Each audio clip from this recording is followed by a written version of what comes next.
Hey y'all.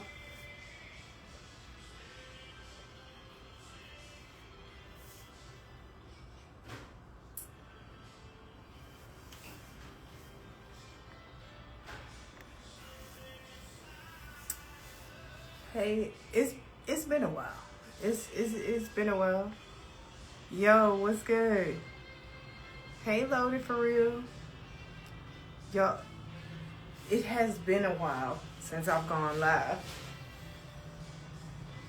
So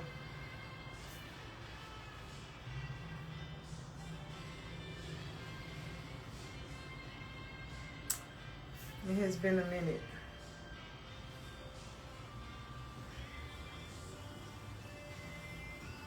Hey y'all. What time? Okay, so it's 9:22 where I'm at. What time is it where y'all at? Why y'all coming in? Why y'all coming in right now? It's 11 o'clock. Did you do that audition? What was the feedback? I waited for the casting. The lady had hit me. She had hit me, Rico. She told me that the casting would be contacting me. So I waited for them. Oh, it's 12:22. Okay, it's 12:22 in Georgia, right? But I waited for her to hit me back, and then about like a week or so went by, and then a woman texted me and was like, "Hey, do you have experience in the boxing?" I was like, I have a little something. I was like,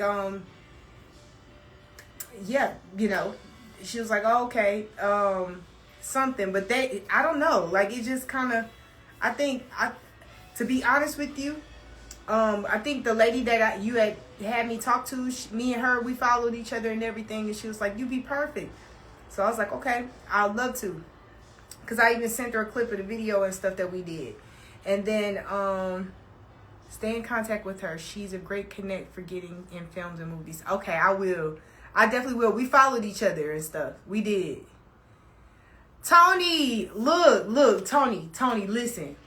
You don't know how much I miss you. I was just telling my mother, the back of my leg is sore. Tony, the back of my leg is sore, and I ain't got no man that I trust that could come and put his elbow in my leg and dig out this, because when I'm stretching and everything, if I'm stretching past a certain point, I gotta get the massage out of, get the pain massaged out of it. It's been a minute since I seen you on my IG. Has it been? Yeah. IG is finally doing something. They got rid of the bots, and then my page started being seen again. I love you so much, baby. I love you too.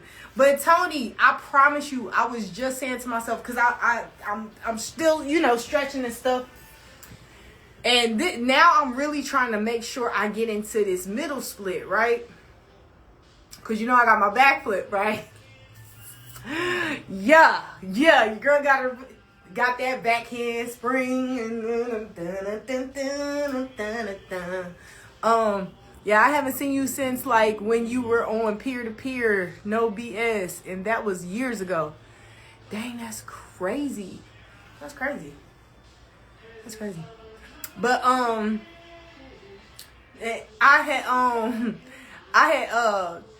was stretching yesterday. And this right leg right here, in the deep part, in the deep muscle part, it don't want me to sit in my split like I want to.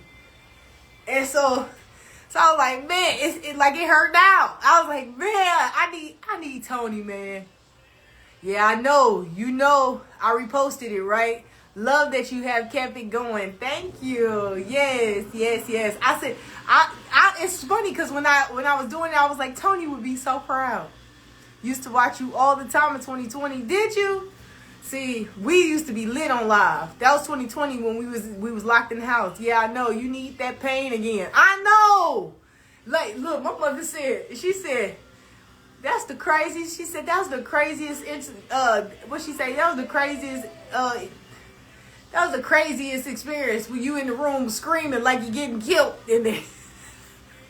I was like, man, he would be killing me. Like, but it literally helped my life.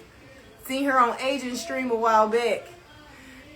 NYC loves you. I love you too, New York. Yeah. I love y'all. I love New York. I always have.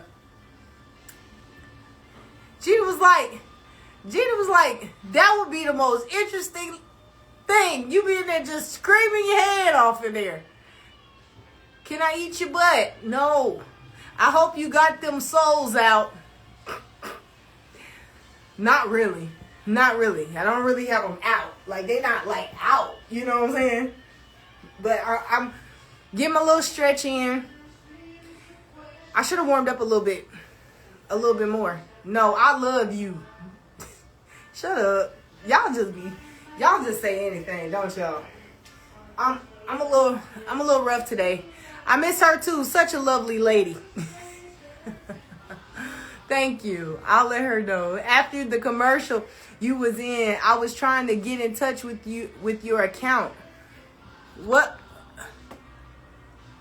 you was trying to get in touch with my account? Bunion alert.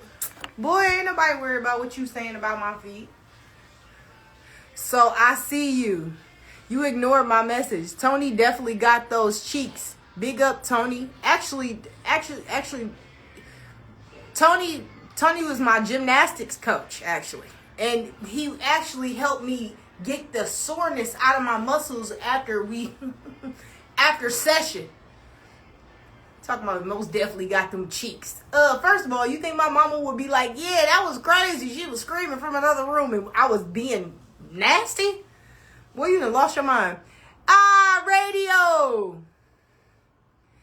Have you got a part in a who? Movie? Yes. Well, I did. Yes. Actually, I got some stuff coming up, y'all. Y'all gonna be so. Ooh, Tony is the man. Shut up. That's my coach. Damo, you better than a 2-year-old. Ooh, and they terrible twos, huh? No, look, I appreciate that. I'm actually looking a little rough today. You can get whatever you like. I can? Yeah. Yeah. You can have whatever you like. Let us know. You used to kill the skits. Used to. Just because you ain't seen me at it in a little minute don't mean I don't kill it. Nah. I just started voice acting. I'll let you know when I land a gig. Tony, keep going. It's gonna be great. It's gonna be great. Look, the back of my leg sore right now. I wish I had your elbow to dig in the back, because it's right in here. It's right in this part right here. Remember when it be right there and you have to take your elbow and just run it in there, and because I need deep tissue. They BBL is calling my name. What they BBL? Boy, shut up. How bad does a fall off have to get for OnlyFans? For me? Boy, listen, I'm gonna tell you something. The Lord gonna come get you and me before I ever. If I ever do an OnlyFans, I can promise you this. It'll be the first day that we have a Bible study in OnlyFans. You know, I know where it is, where it's at. How is the new gym? It's good. So I didn't go back. I haven't gone this week. I want to go because the classes is every Tuesday and Thursday. But you know, I would do private, like a private. I did a private. And you know what's crazy? That was my first private since you. That was my first private session to see where I was at since you. So, yeah. So now I'm gonna keep going to the two, like I'm gonna go to the Tuesday or is it's 2 classes a week. I don't know what day. I'm gonna have to look again. Yeah, he definitely effed. No, actually he didn't. And relax. Don't be lying on that man like that. He's got a professional aura that he likes to keep. Regardless. You the truth. Thank you. I mean, you can do that. OnlyFans ain't only for you know what. Yeah, but if I started the OnlyFans, I'm a virgin, guys. Chill. They're not going to believe that, Tony. They're not going to believe you. They're not going to believe that, Tony. They are not going to believe that. They going to swear up and down you lying. You know how men don't have no form of sexual discipline. So they don't know people can still be waiting for their wife. If you didn't, you should have. First of all, I don't know why you said that like the options were just on the table at any time. Like somebody could just go ahead and take a chance with me and they'll get it. Relax. I promise you. He may be a virgin, but God dang it, it's just as difficult to have a chance. How tall you is? That depends. On a good day, no, I'm 5'8".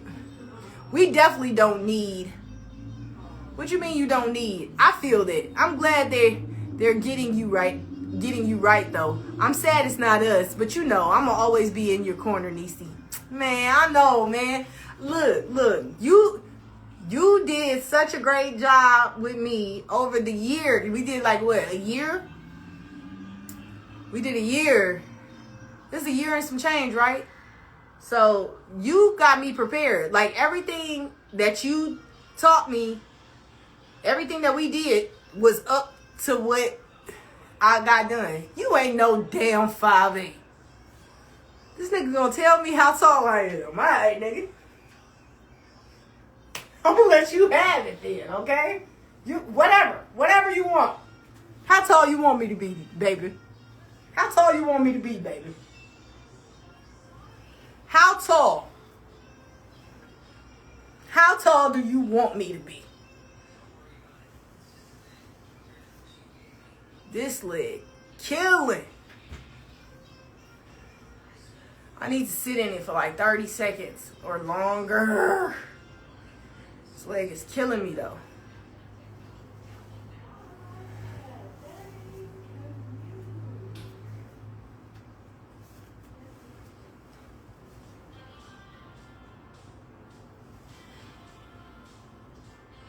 Kicks came back down from 22. Oh, Knicks. Okay, Knicks.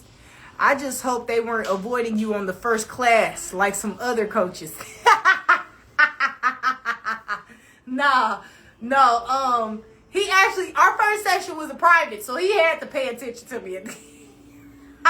He had to pay attention to me.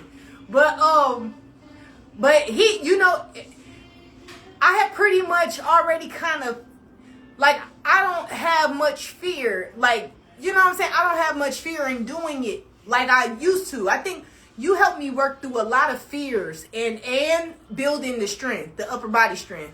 So, like, he didn't have to do a whole lot. He really didn't, but he was really helpful. Now I'm just, from doing it on the trampoline and on the ground, like, that's what I'm working on. The ground. Just doing it on the ground. So then I'll do it anywhere I go. You know what I'm saying?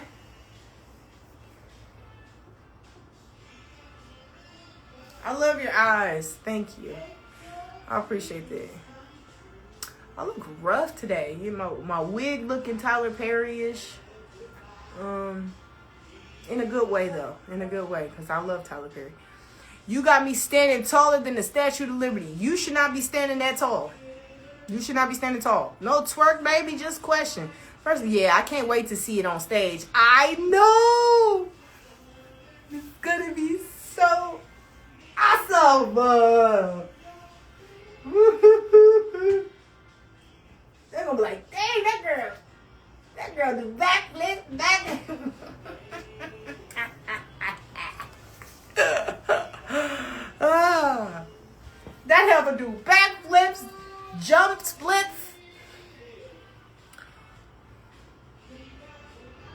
can't wait. I can't wait. You know your form. You know your strength. It's just consistent execution. Absolutely. Once, you know what I realized, Tony? Once I realized I could hold myself now, like, cause you remember there was a time where I couldn't even lift myself up from the I could barely lift myself up doing the bridge. You know what I'm saying? So it was building up my upper body to be able to hold myself, and now that I know I know how to hold myself and keep the form. Going back don't scare me like that. I do still. I'll hesitate a little bit, which I need to. I'm gonna stop that. I'm gonna stop that immediately. You know what I'm saying? Like, but now I'm trying to. Okay, so look. This is the crazy thing, Tony, because now when I'm doing it, when I'm doing the back, when I'm going back, I gotta hold my hands out. I can't just boom, boom. You get what I'm saying? And you know, my ultimate goal is actually. It's the backhand spring, but it's the one where your first leg, your leg one leg go after the other.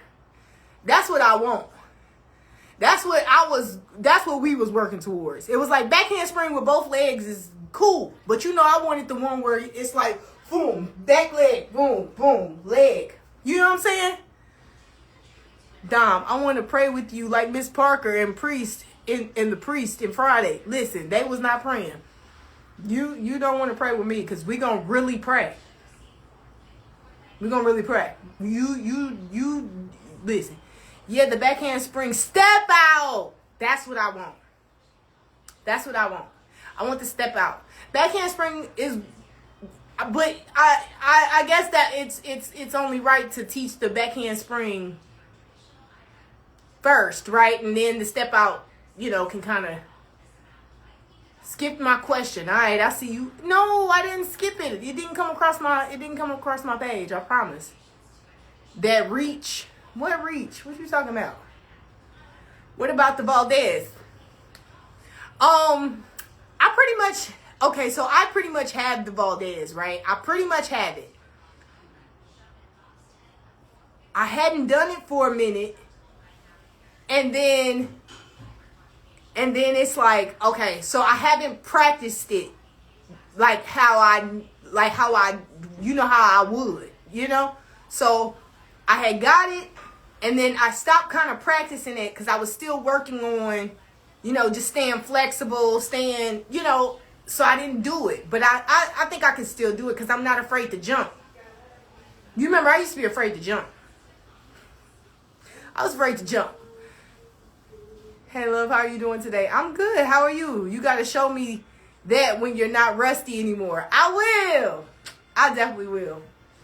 I'm I've been working on strength. I've been working on strengthening because I want to be able to do a full like 4, 5, 6 pull-ups. I can't lift my body up. I'm like, hold on, I need to relax and get some upper body strength. What the Chinese tat on your eye say? That look Chinese to you? Yeah, you love being held. Just kidding. You got these people acting crazy. You gonna have them acting crazy. Is LA still a thing, pretty? Is it still a thing? What you mean? What you mean? Need some.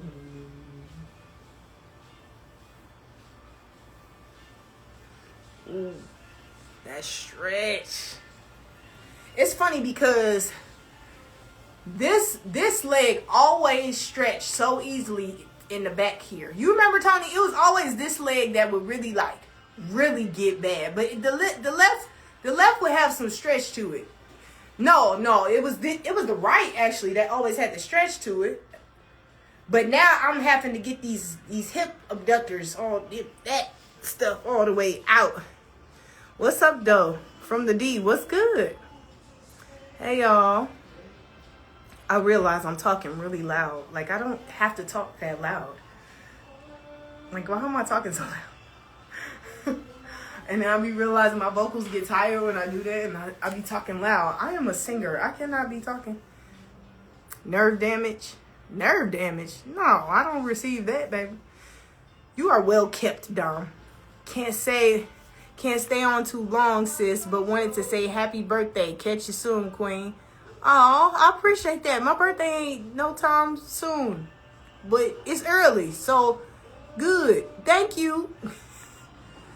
I actually got a great hamstring stretch from a massage therapist. Whenever I see you again, I'm going to show you. Oh, yes. That would be awesome. F it. Who needs ears? You do. You need ears. Because clearly you don't listen. You don't listen to nothing nobody tell you if you don't think you need ears. You turning up more in LA or Atlanta? What? What do you mean turning up more? I want to collaborate and do what? What's up? Lights, camera, action. Ooh, I'm setting my hand on there. Dang right. What made you get the eye tag?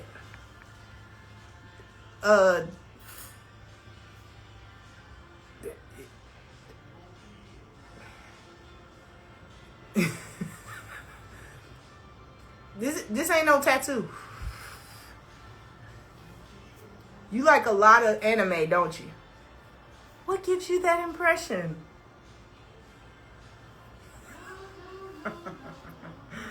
What gave it away?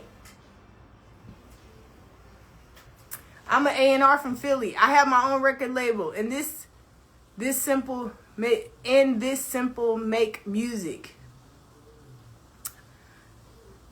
That's awesome. I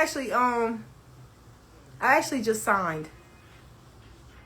Last time I checked, you was tearing up LA. Tearing it up, huh? Boom, boom, boom, boom. A talented singer at that. Thank you. Cause look, I'm sick and tired of sitting on these gifts, and I'm scared to be using them. I'm done being scared to use them now. You are a talented singer. Thank you. I appreciate that. Are you dating Nelly? Nelly who? Nelly who? Natural beauty, will you marry me? I'll act right for the first few months. Oh no, you're not gonna waste my time. Get thee behind me, Satan. Or should I say hi, Pretty P? Wait, what? Pretty P, who's that? What's a drawn on message? Or wait, not a text. What it say is what? It's not a message. Are you dating Nelly? No. Nelly who? Let us hear you sing, miss. I might do that. I might break out with something tonight. You never know. You never know. And I've been yelling too. I need to calm down just in case. I gotta sing for y'all tonight. I said, how are you doing? I'm good. Thank you so much.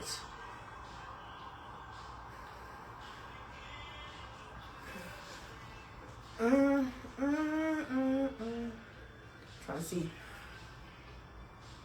I think you rap way colder than you sing, but I did hear the singing songs. I think you somebody who just saying something and you don't know what you're talking about. That's what I think. But you could be wrong. You free to be wrong. Can you do a split for me again? Anything we should be on the lookout for with your upcoming music or projects? Yes, very much so.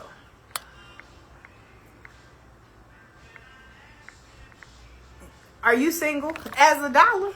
And listen, and I don't want change. Dang, you ain't did this in a while. Glad you back. Thank you. Damn, you ain't... Let's me DJ mix some if you with it, you have a Gmail. What you mean DJ mix? Like some songs? Like some of my songs? That blonde hair and that skin hitting. I appreciate that. Blue and orange eye. Are you an animation for real? That's a dope face tag. Thank you. The eye is pink. It's not orange.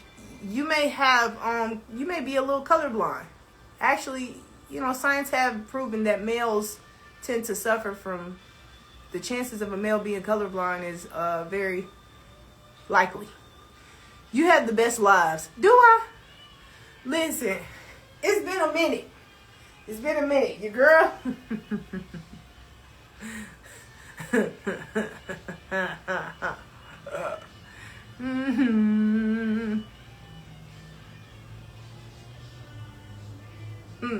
I gotta sneeze.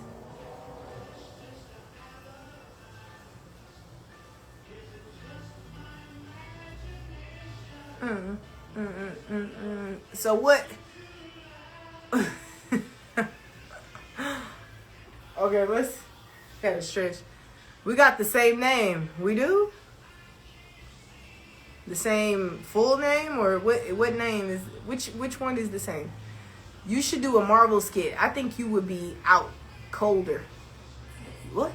Glad you back on live. I'm colded. What you mean by that?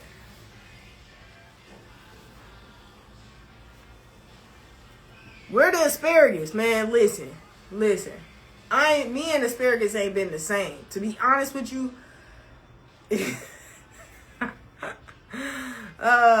Hey Curtis, how you doing? But yeah, no, I really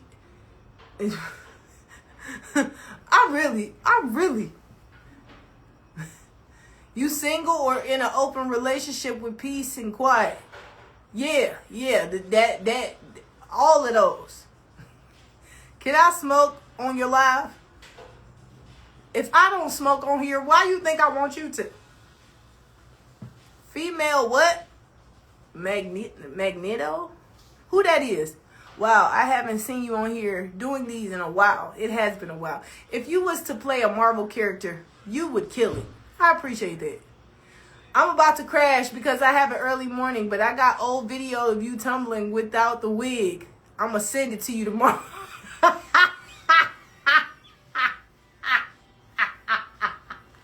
You got jokes, nigga. All right. Good night, virgin.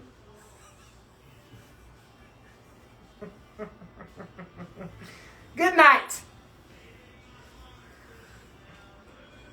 Because you don't smoke. That's right. I don't smoke. So what makes you think I want you to smoke on here? Make it make sense, would you?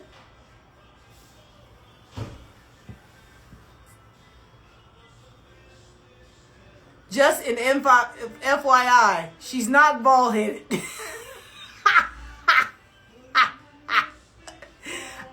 You know what's crazy? I am kind of bald-headed now. Well, I shaved my head. I shaved my head, but my hair is grown back now.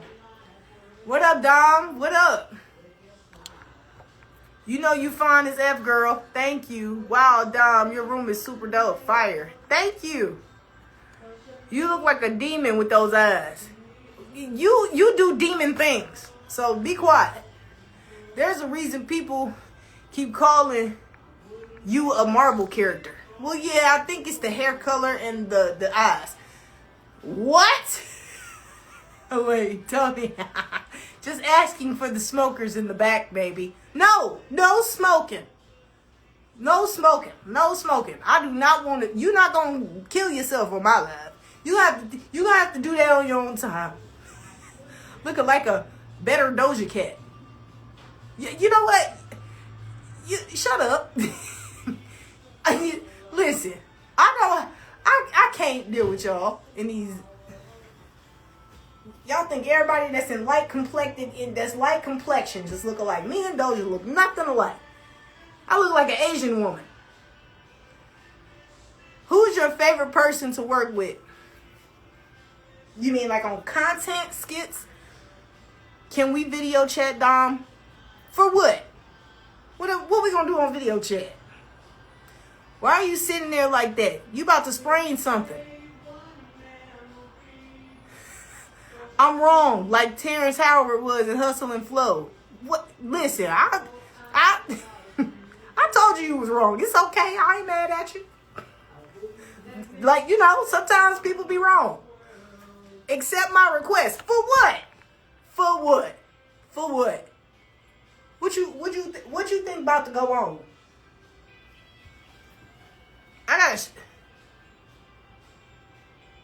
You way better than Doja.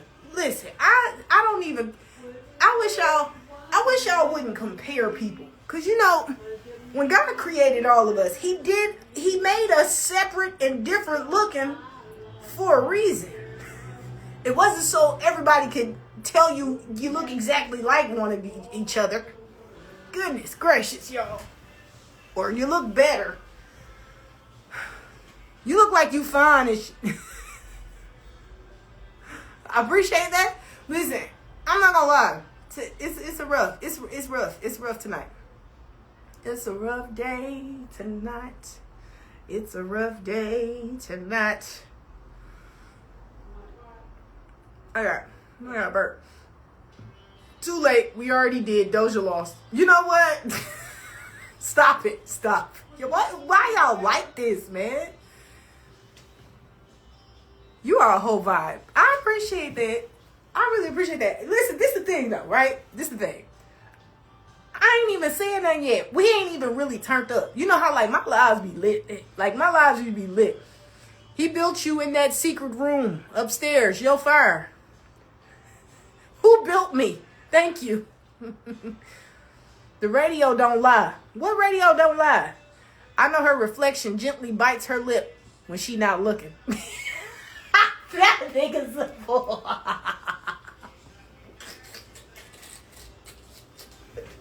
Don't start, okay? Do not start. Daredevil, when you open your eyes wide. Dom way finer than Doja. Listen, y'all, I'm from New York. I don't know. We just don't give a F. What you know? Y'all, what is wrong with y'all? It don't be lit. It be sparky though. Nigga, shut your big biscuit head ass. Boy, I'm finna get on your mop bucket head ass. Boy, I'm finna get on your ass. See, now I'm finna show this little nigga how I go around him. Huh? How about it? How about it? NYC, she's right. Wait, what I'm right about? The abs are abbing. Listen, don't let these abs fool you. I got more tightening to do. Because you really don't know. Like, it's really six-packing up under it. But I gotta tighten up.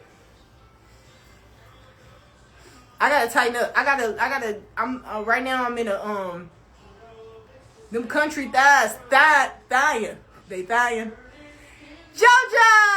Hi, JoJo! Love you, JoJo! So pretty. Thank you. I appreciate that. NYC women don't play. I'm not from New York, but I bet NYC women don't play. For real, for real. I love New York, yo. I'm not gonna lie to you. I love New York. I think New York is so lit. I went one time. What it is, Doc? Yo, JoJo. It's good to hear from you. Don't diss me. I didn't expect the extra Doja shit from everyone. Listen, I'm not dissing you. You all right? Listen, we talk a lot of mess in these lives. That's my love language. The Dom is doming.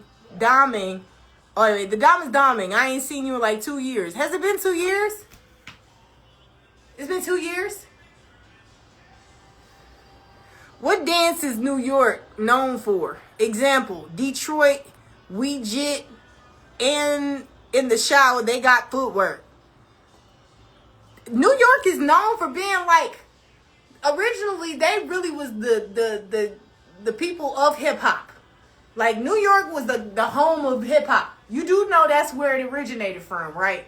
Rap. You do know that, right? Don't be acting like that with New York. You got to learn your history.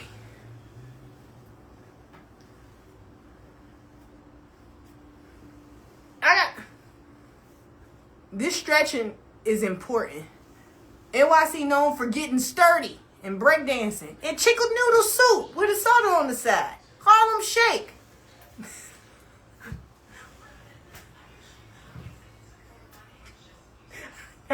I ain't gonna lie to you. I was not ever a fan of the Harlem Shake. But they had it going.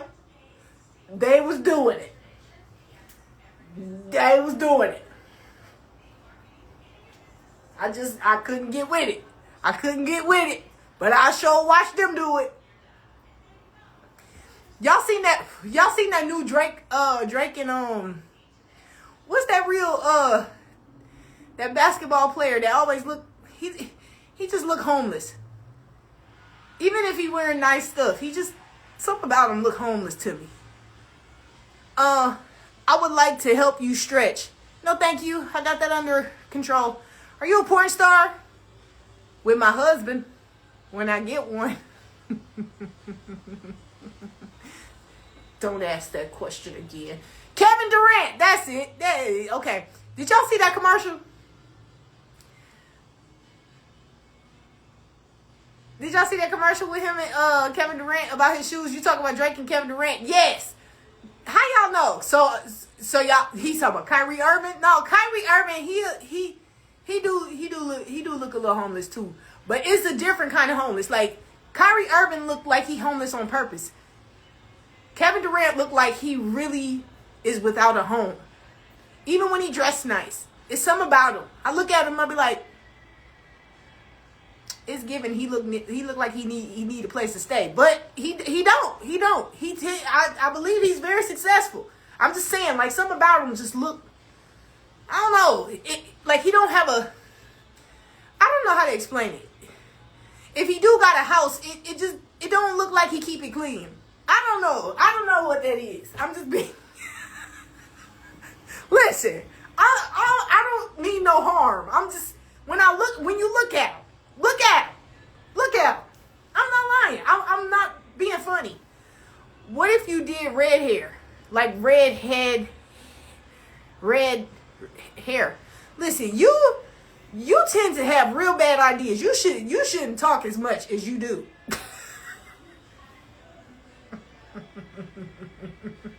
You know, you need to keep some of them suggestions and your opinions. You need to keep a lot of that to yourself. Because a lot of it is just really ridiculous at this point.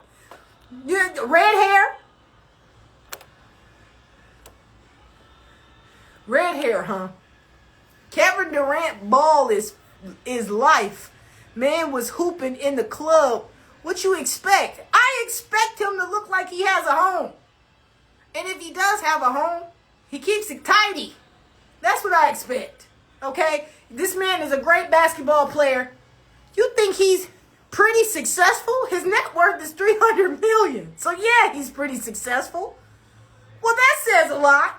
Because I can bet you damn what? What they tell you? You're not ugly, you just broke. He got a lot of money and he still look like he need a home.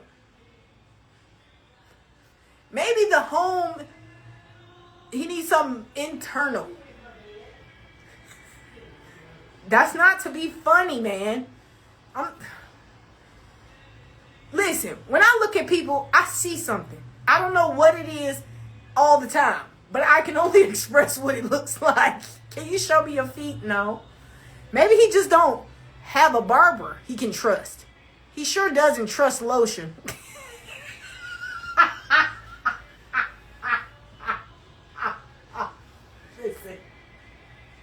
Listen. There's a lot of things he don't trust. And you know what? Love you, gotta go. Bye, JoJo. Listen. Kevin Durant, despite the fact that he may be very successful, it's just something there. Dom, can you rub your feet together and make sandpaper noise? No, nigga. No. We don't take no KD hate. Goated.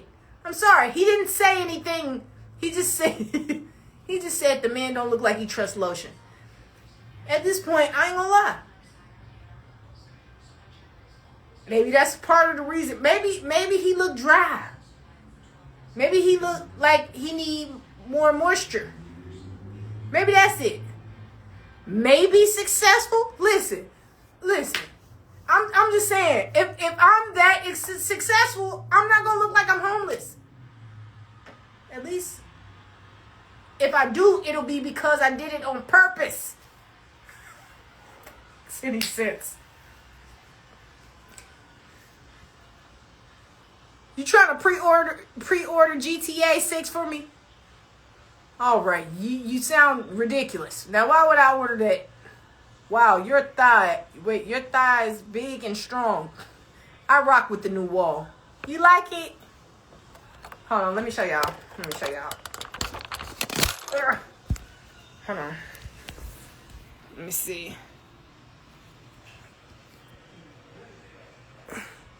Y'all see? Do you see my little music notes up there? Ooh. Ooh. Ooh. Ooh. See my little painting right there? Boop, boop. Come on, little. It's cute. That wall looks dope. Thank you. Yeah, that backdrop definitely tough. I actually just painted that. I did it myself. I wanted to find somebody who did like graffiti, but then I was like, maybe I could do something creative. And so, hold on, let me show y'all. So I asked my mother because I didn't know. I just had the name. I knew I wanted to look like, because you see how I look like it glows? Like that's all spray paint and chalk. Like it looked like it glows, but it doesn't. So I ended up, I'm gonna have to get some more paint because the pink paint look almost red on this black background. So I had to put a light purple down, and then I sprayed over the purple, and then you could see the pink that I wanted. And then you see my little music notes, and then we got God up there, because you know what I'm saying? You gotta have God up there. But basically, boom. Music notes, half notes. I ain't put one whole note up here. A whole note is with no tail. I ain't put one whole note. Did y'all know that every note, right? So, say for instance, this note, it's actually, okay, so a zero, just a note by itself, that's a whole note. You add a tail, that's a quarter. So then that's a quarter, and then you add, then that's another little, so it gets shorter and shorter, with every time. And then if you circle it in, I think, first circled in. Now if it's hollow, it gives it a little more time. But yeah, man, I could eat a sushi. Wait, love the creative one. Thank you. But yes, that's my, I did my little dresser too. See my little dresser? It lights. But yeah. So. But I actually, this is actually not even a backdrop either. It's a wall. If you see those, that soundproof, like, brick, soundproof panels, those sticky panels, I stuck the panels to the wall, and then I just graffitied over that. You know what I'm saying? So yeah.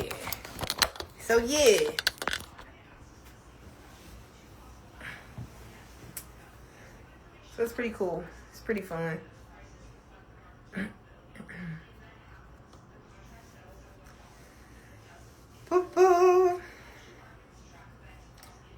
So yes, glow in the dark. Okay, so I got some glow in the dark spray, but it don't glow in the dark. Cause I sprayed it, and it don't glow in the dark. Cause I sprayed it over it, you know what I'm saying? Wait, you could buy pieces that look like bricks? Yes. You can get it's the soundproof little panels that, like, for studios. They got some that's printed like brick wall. So I got the kind so it could look like a brick, black brick. So then I could put neon colors over the black and it look like graffiti on the wall. That's what I wanted to give. Kill that wall. You like graffiti art? I do. I really do love it. when I I'm gonna give y'all a little quick little spill. When I move into my fancy home, my reflection, I'm gonna have a reflection room. It's gonna be a reflection room, and I'm gonna have every accomplishment that I've ever done in this room, right? But it's gonna be the walls will be, everything will be graffiti. It'll be like a real nice graffiti. I'm gonna ask Chris Brown to do it for me. I'm gonna pay him. Chris, can you please graffiti my wall for me? Because he's really talented at it. Like, graffiti my wall for me. If he can't do it, then I'll ask somebody else. But I'm hoping Chris Brown can do it, because it would mean so much to me that he do it, because he's so talented. It'd be Chris Brown that graffitied my reflection room. That'd be crazy. So yeah. You know him? In spirit. Can we see your feet now? No. That Montana Glow spray paint in the dark works. Montana Glow. Let me show you what I got. Hold on. Because I got a little...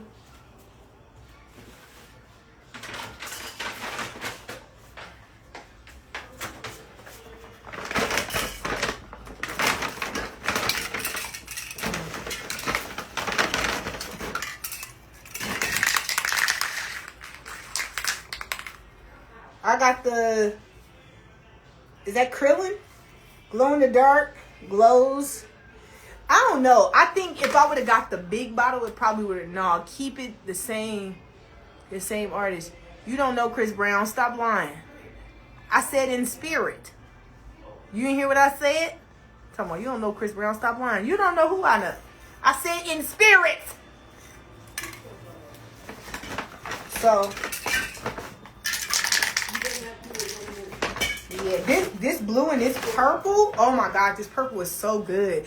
But this the thing though, I don't know how to work it because I took this top off. I don't think you're supposed to. I don't know how to use this one. So I took this off and just sprayed it like this. So it didn't have much like, Montana. You said the Montana brand is the best kind? I'm gonna try it then.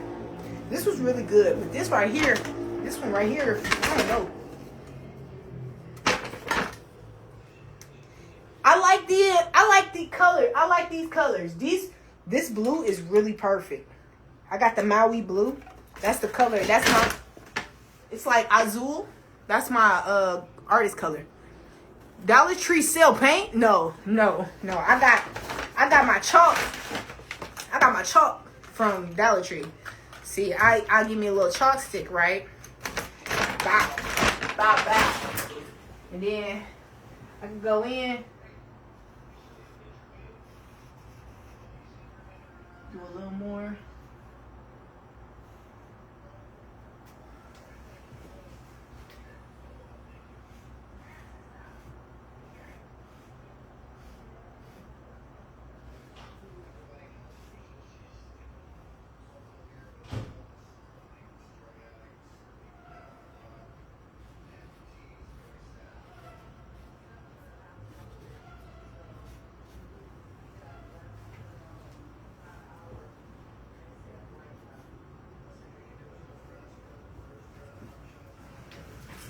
But I go in and I can like highlight it some more.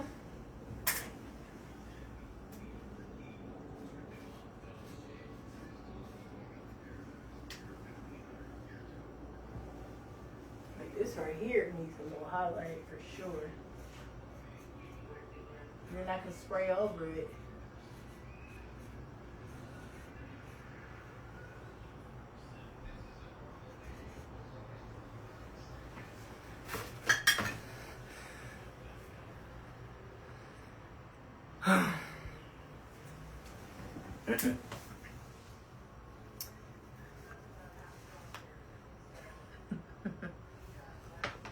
My baby, a graphic artist.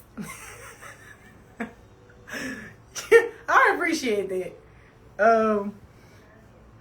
Thirst trap view. First of all, that was not my intentions. That was not it. I was trying to show y'all how I did. You made me masturbate. You right now. Please don't do that. Please don't do that. Don't do that to yourself. Please don't do that. Do not do that. Lord. I have to break the Bible out because y'all in here down bad. Down bad. Down bad.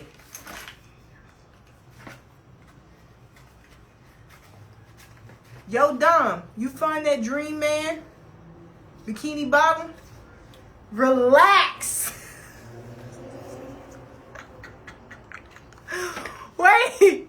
What? Don't do that to yourself. It's crazy. I'm serious. Spiritually, it's no good. It's not good. Stop masturbating. Y'all need to start learning sexual discipline and sexual retention. Y'all understand that spiritually, y'all be creating binds and souls on yourselves when y'all be doing that. And y'all don't even be knowing what y'all be doing. Bless your heart. But you don't like tattoos. I don't like tattoos. I just like this one. Start tweaking. No. Dom, you have that Jehovah Witness Bible? I don't have a Jehovah Witness Bible. No, I do not. They got a Jehovah Witness Bible? It's different from the Bible? That's crazy. I didn't know. I didn't know that. You old enough to remember that chalk candy? Chalk candy. But you... No, what chalk candy? Dom, I want to scrub your feet with that one shower rock thing and make lines like Coke with the feet dust. I'm praying for you, baby. You need help. Yo, Dom, you find that dream. Okay, so look. I haven't found my dream guy. Okay, I have not. Let me say this. Okay, matter of fact, I have known that 2 men were the dream guys for me. All right, the first one was Idris Elba. That was the one. I knew I was going to marry him. I knew we would be married. I just thought it would be to each other. You know what I'm saying? He went off, got married without me. I thought it was going to be a group thing for me and him, like a team thing. No, he did it without me. So I was like, all right, cool. All right, cool. You know, wish the man the best. One thing about me, I am one to know that if you have a preference or if you have anything else that you desire and it's not me, I will freely let you go and let you go find what you want. I am not one to hold on to anything that is not wanting me the same way. You get what I'm saying? So I let that man go. Okay. Then he said, F that nigga. Shut up. So then I have a weird question. What would you do if a sexy stud asked you out? Honestly, I listen, right? I have no I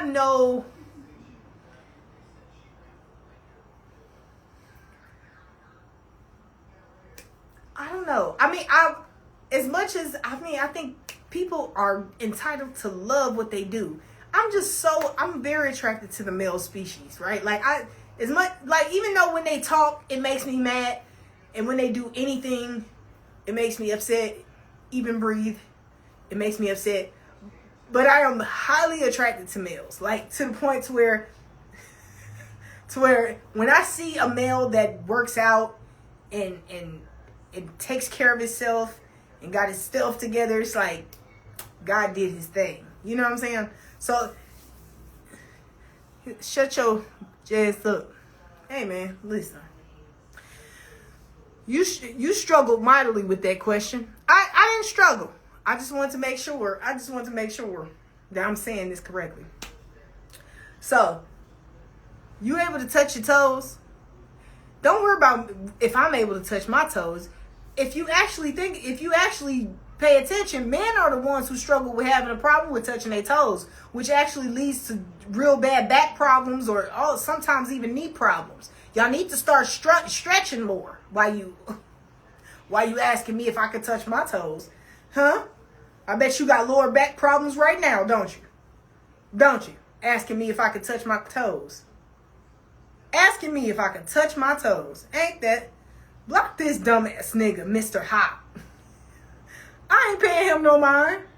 You know, sometimes people just do. What, you know what I learned? Some people do a lot of stuff for the attention just to be seen.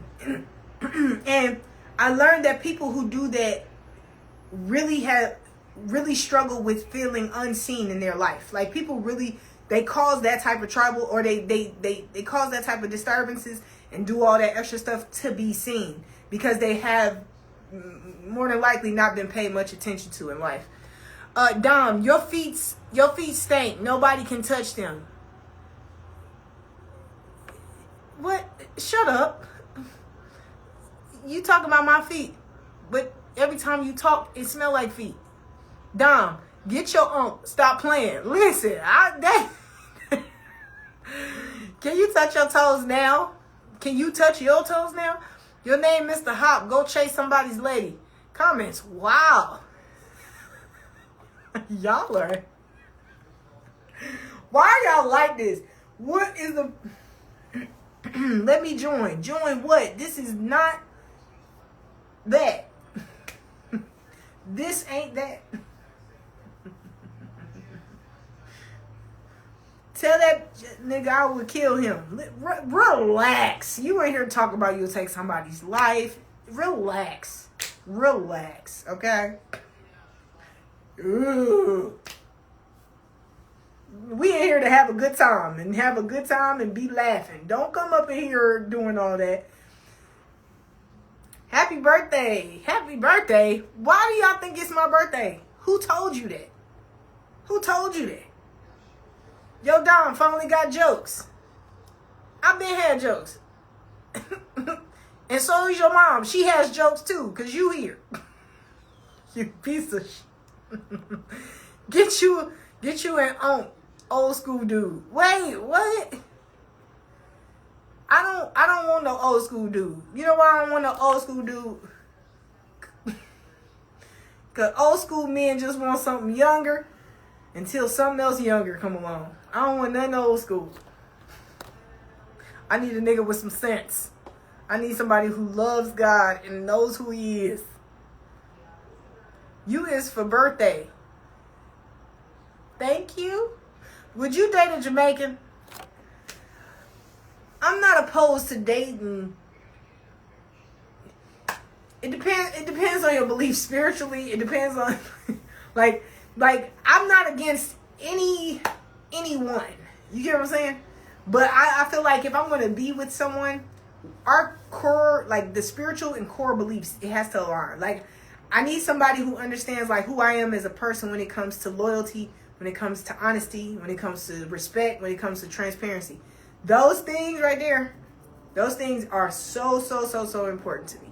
Like I'm not gonna lie to you.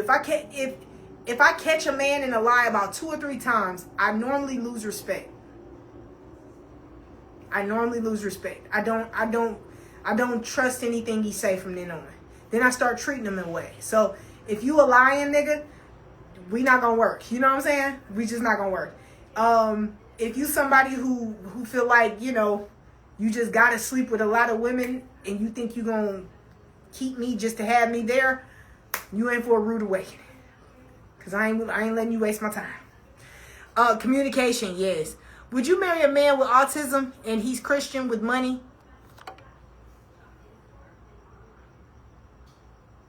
I'm not opposed to it. You know why? It depends on how far on the spectrum. How far on the spectrum? Is he on the spectrum in regards to saying like everything that comes to mind honest? Or is he like, because when you got a touch of the tism, sometimes you say exactly what you feel and it's not with any form of malice, which I truly respect. I used to ask God like, Lord, if I do, I need somebody who's almost so honest that they can't help it. Do you know African country called Zimbabwe? Yes, I do know of it. Yes. I haven't seen you on this since COVID. Are you serious? Has it been that long since then? They had me tucked away. Dom actually has jokes for me because the last time you didn't, Dom. Oh, last time I didn't.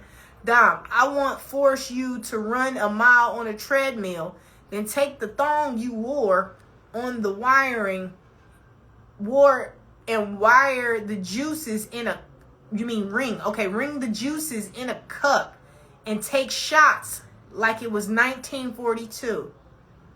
I'm gonna pray for you. I'm gonna pray for you, cause I don't even wear thongs. So listen, I'm gonna mess up this whole entire little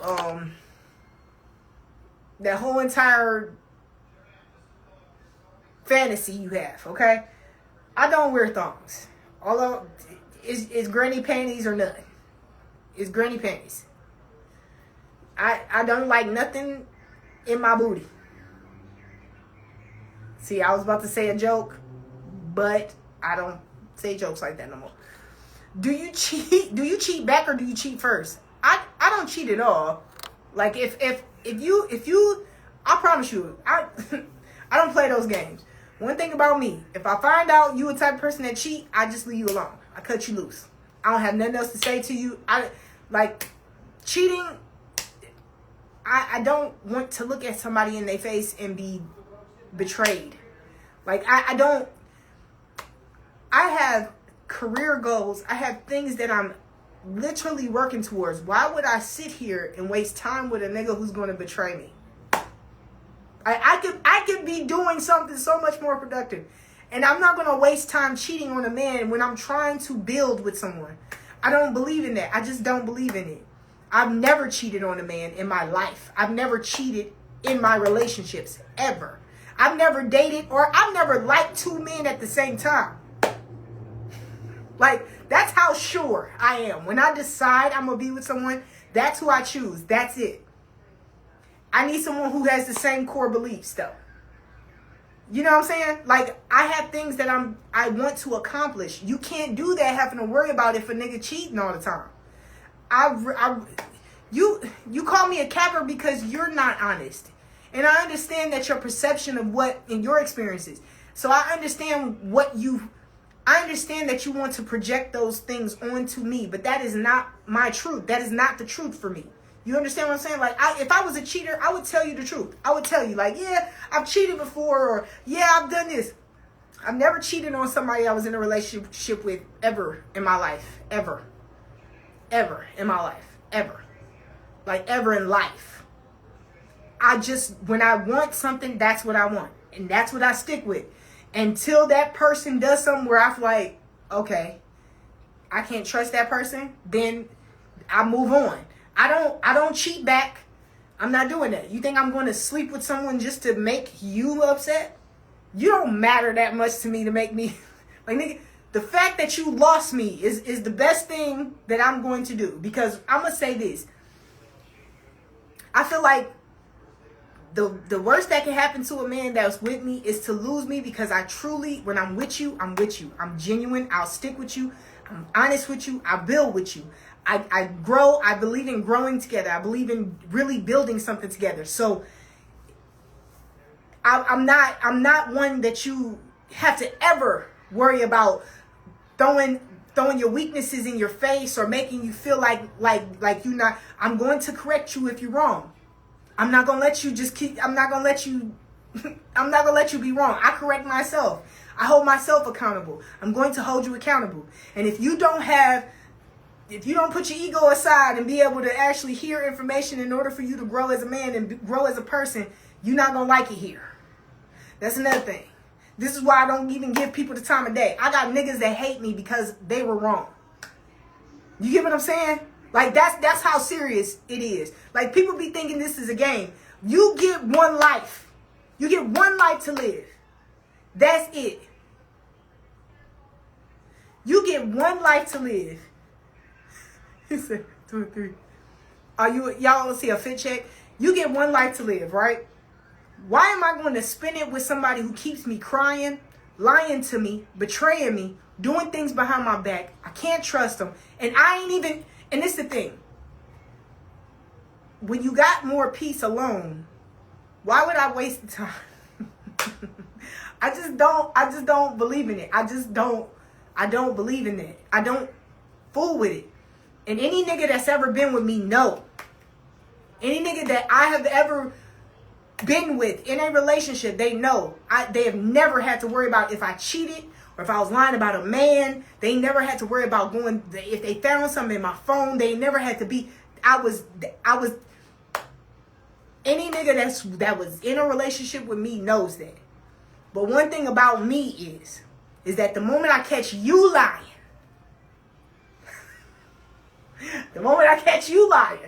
and I catch you doing things that you wouldn't want me to do to you, I cut you loose. Because if I don't cut you loose, I'm going to hit you with my car. You get what I'm saying? So I knew, I learned, like, all right, niggas want to call me crazy when I don't want to tolerate stuff that they wouldn't tolerate. So what I'll do is, the moment that somebody plays with me, cool, I'm going to leave you alone. Because if I don't leave you alone and I love you the way that I really love people, I love you and I stay with you and you're not honest, I'm going to end up in jail. So I'll leave you alone. I let you go be who you destined to be without me there. Because I'm not finna waste no time. Listen, I'm telling you one thing about it. It is no joke to almost go to jail for attempted murder for something that you really did not even attempt to do, though they deserved it.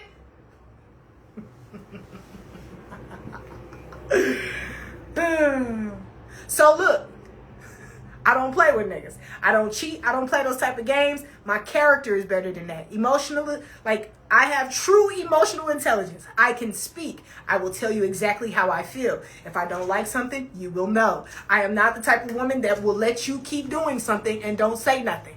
You will not like it, because one thing about me, if you want me to do it right, I'm all ears. I'm like, well, what is it that you would like to do? We need to talk about this. Do you not like this? What do you like? Oh, do you like this?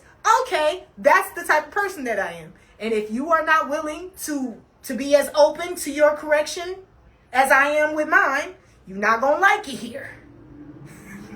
You're not going to like it here. I eat a certain way. I carry myself a certain way. I am particular. I truly love God. Like, I truly love God. So I am very particular about what I do, how I do things. I'm very particular about morals, character, integrity. I'm serious about it. I live my whole life on it. So if you do not roll like that, you're not going to like it here. You're not going to like it here. Okay? If you the type of nigga that love cheating, stealing, lying, cutting corners to get, you're not going to like it here. Because the one thing I'm going to tell you, no, we're not doing that. I don't cheat to win. Real winners never cheat. And cheaters never really win. I'm not going to play with no nigga. I'm not playing with you. So, I'll just, like, niggas be like, oh, give me a chance. Listen. You just keep on, sometimes you just like what's on display and just keep on going. Because some things you just can't afford. Especially if your character bad. You understand? And I don't mean money. I mean character. Some things you just can't afford. Sometimes you're spiritually or you're emotionally, mentally, and character-wise, morally bankrupt. Sometimes people are just completely morally bankrupt. And you can't afford certain type of women or certain type of men. That's women for men too, because there's some great men out here too that I just ain't found them yet. Lord, send them. So, I'm just, niggas be like, oh, what type of man you like? Listen, I like one that's honest. I don't care about no nigga being 6 foot tall and all. Don't get me wrong. Nice. It's nice to have a man that looks good to you. That's awesome. But can you imagine having somebody look good to you and they actually your person? Like y'all, that's your best friend. Y'all mesh. Like you and this nigga, like y'all do everything together and enjoy it. That's the type of guy. I'm a teammate. I'm a real teammate. I know who I am and I know what I bring to the table. So I don't struggle with that part. Like people be like, "Oh, you cheat." Like I promise you. I don't. You didn't got hurt. You get hurt enough. You get hurt good enough. You learn to not waste no more time. I agree about the lying part. Lying is a character flaw. However, we shouldn't be restricted to dating one person. Listen.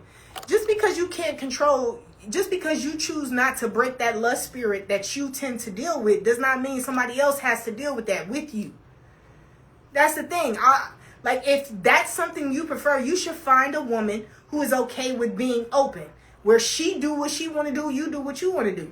But every woman is not built like that. And every woman is not going to allow somebody who lacks discipline to come in and tell me what I should tolerate.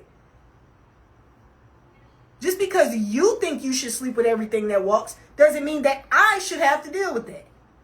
You understand? There are men out here who knows that sexual discipline is way more important than anything else going on out here. If y'all don't pay attention, most of the greatest men, whether it was historically or in the Bible, they have fallen due to sex, lust. It has always been the downfall of a man, and men still don't realize that. You get several women, it is not ever going to be peace. Even if those women know about each other and they somehow get along, I promise you, it's still going to be turmoil. There is nothing that will allow me to think that monogamy is a problem when you get nothing but turmoil in polygamy, in cheating, in dishonesty, even in committed polygamous relationships. You have issues. Meaning they get jealous of each other. Things happen. They got this. You got bickering. You got people who feel like the favorite. People who don't. Guess what? You have none of those problems in a monogamous, honest relationship. Okay. So ain't no man that lacks sexual discipline that's going to be able to tell me, hey, booger. No man that lacks sexual discipline going to be able to tell me that having multiple partners is a good thing. It just ain't going to work. Nothing. Let's ask Neo. We're not going to ask a gay man what he thinks. For what? Listen. Again, I'm not. Down. I want you to crush grapes bare feet. Let it wine. Let it ferment. Then bottle it so I can enjoy a glass of Dom wine on a cold winter night in my cabin overlooking the Himalayas. All right. Keep your voice down before you wake the kids up. First of all, there is no kids. Shorty's too crazy for multiple. First of all, crazy and actual structure is two different damn things, weirdo. Gay man, yes, I'm not finna let no, hey Greg, I'm not finna let, listen, and this is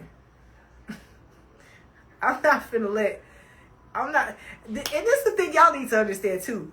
A lot of men who be running around here giving the impression that they just like all these women and they just a player, half those niggas is sleeping with men. They only give that impression that they have all these women because they really just having sex with them to try to hope that they're not gay.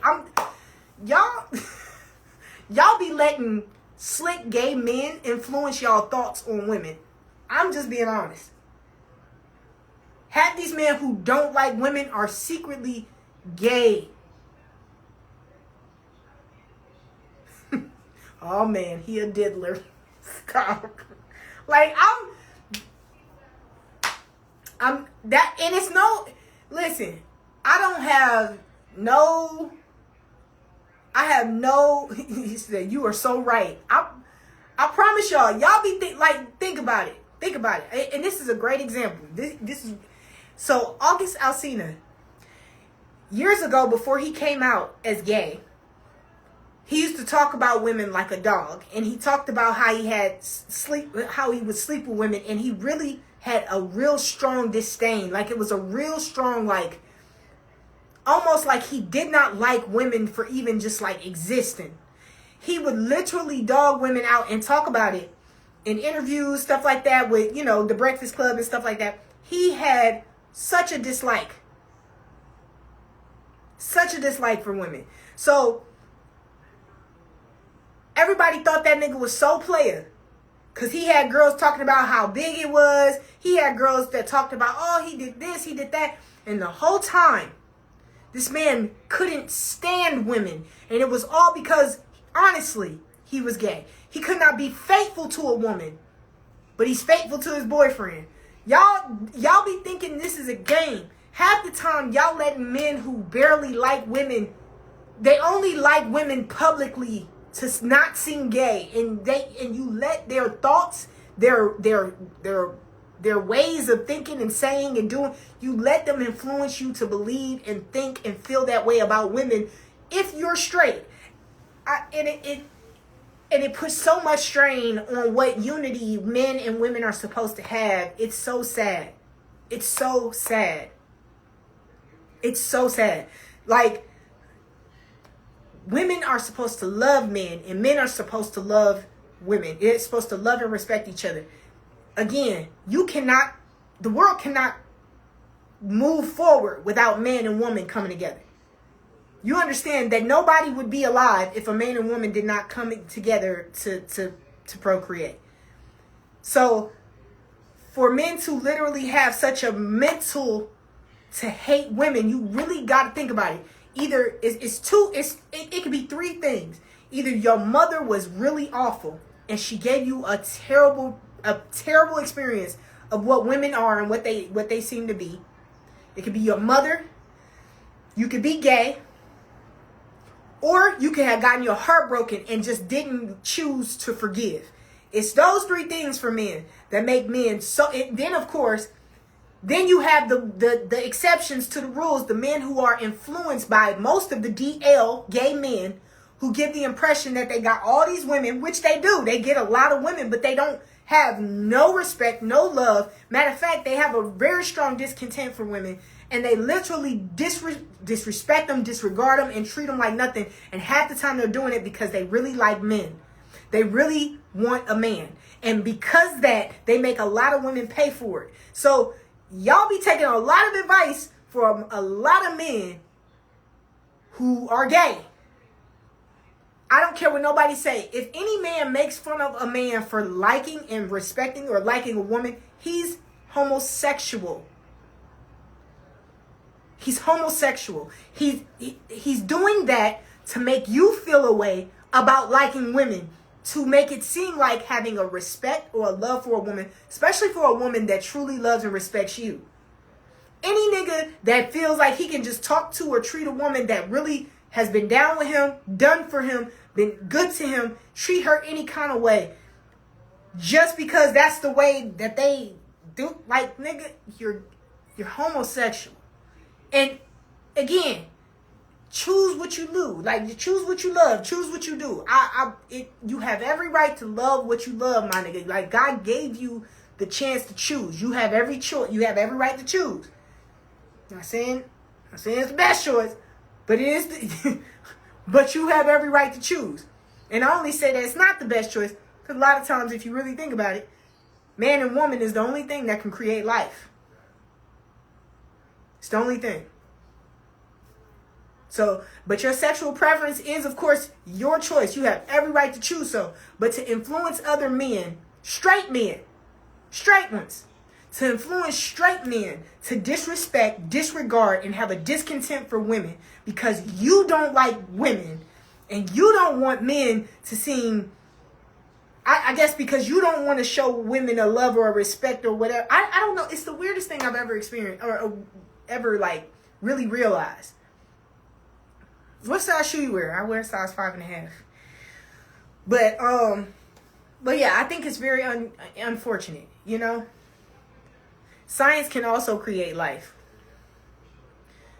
Science takes what was already created, which God already made, man and woman, and it takes what was already created to create life. Do you understand? It takes already what's done. It's like Christopher Columbus discovering America. Like, nigga, it was already there. Man and woman already exist.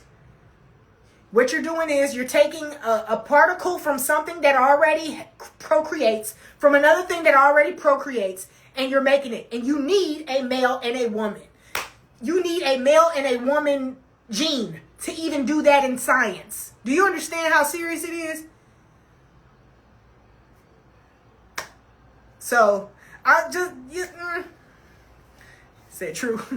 Bruh said science can create life. He might be gay, Dom. I mean, he science can duplicate creation of life. It can imitate the creation of life. It cannot create life. Only a man and woman can do that, and that was through the authority of the Most High God. That is it. That is it. That is all. I mean, it is what it is. You know what I'm saying? So, what did I miss? Sorry, man, you missed a lot. We were talking about, down low, men being down low, men being gay, booty holes. We, of course, want to make sure that... Dom, how you been doing? Just asking. I've been good. Been getting it together. You know what I'm saying? It's been coming together. Will you carry my child? Absolutely not.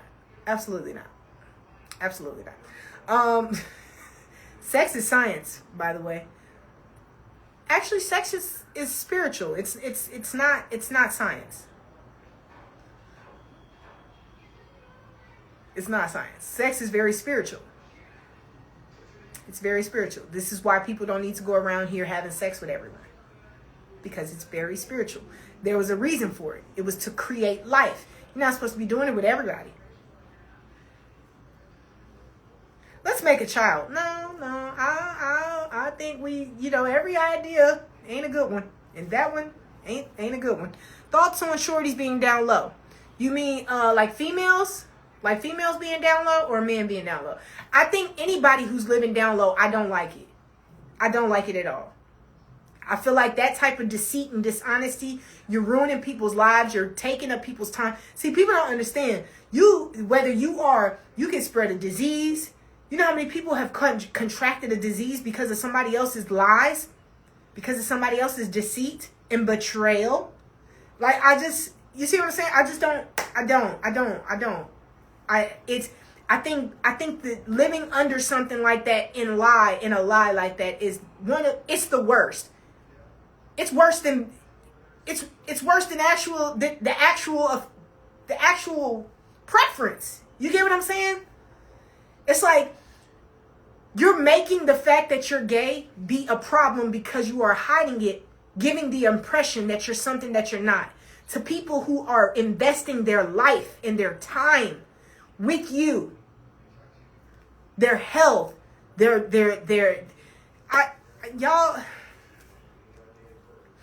it's so much, it's awful. I can't stand it. I'm not gonna lie to you. I really don't care for that to a strong degree. I think that's one of my worst. I think that's the worst pet peeve. Being down low. I think it's the worst thing you could do. Like, I think it's the worst thing you can do. Being down low. Lying to a man or a woman in order for you to pretend to be something you're not in their life.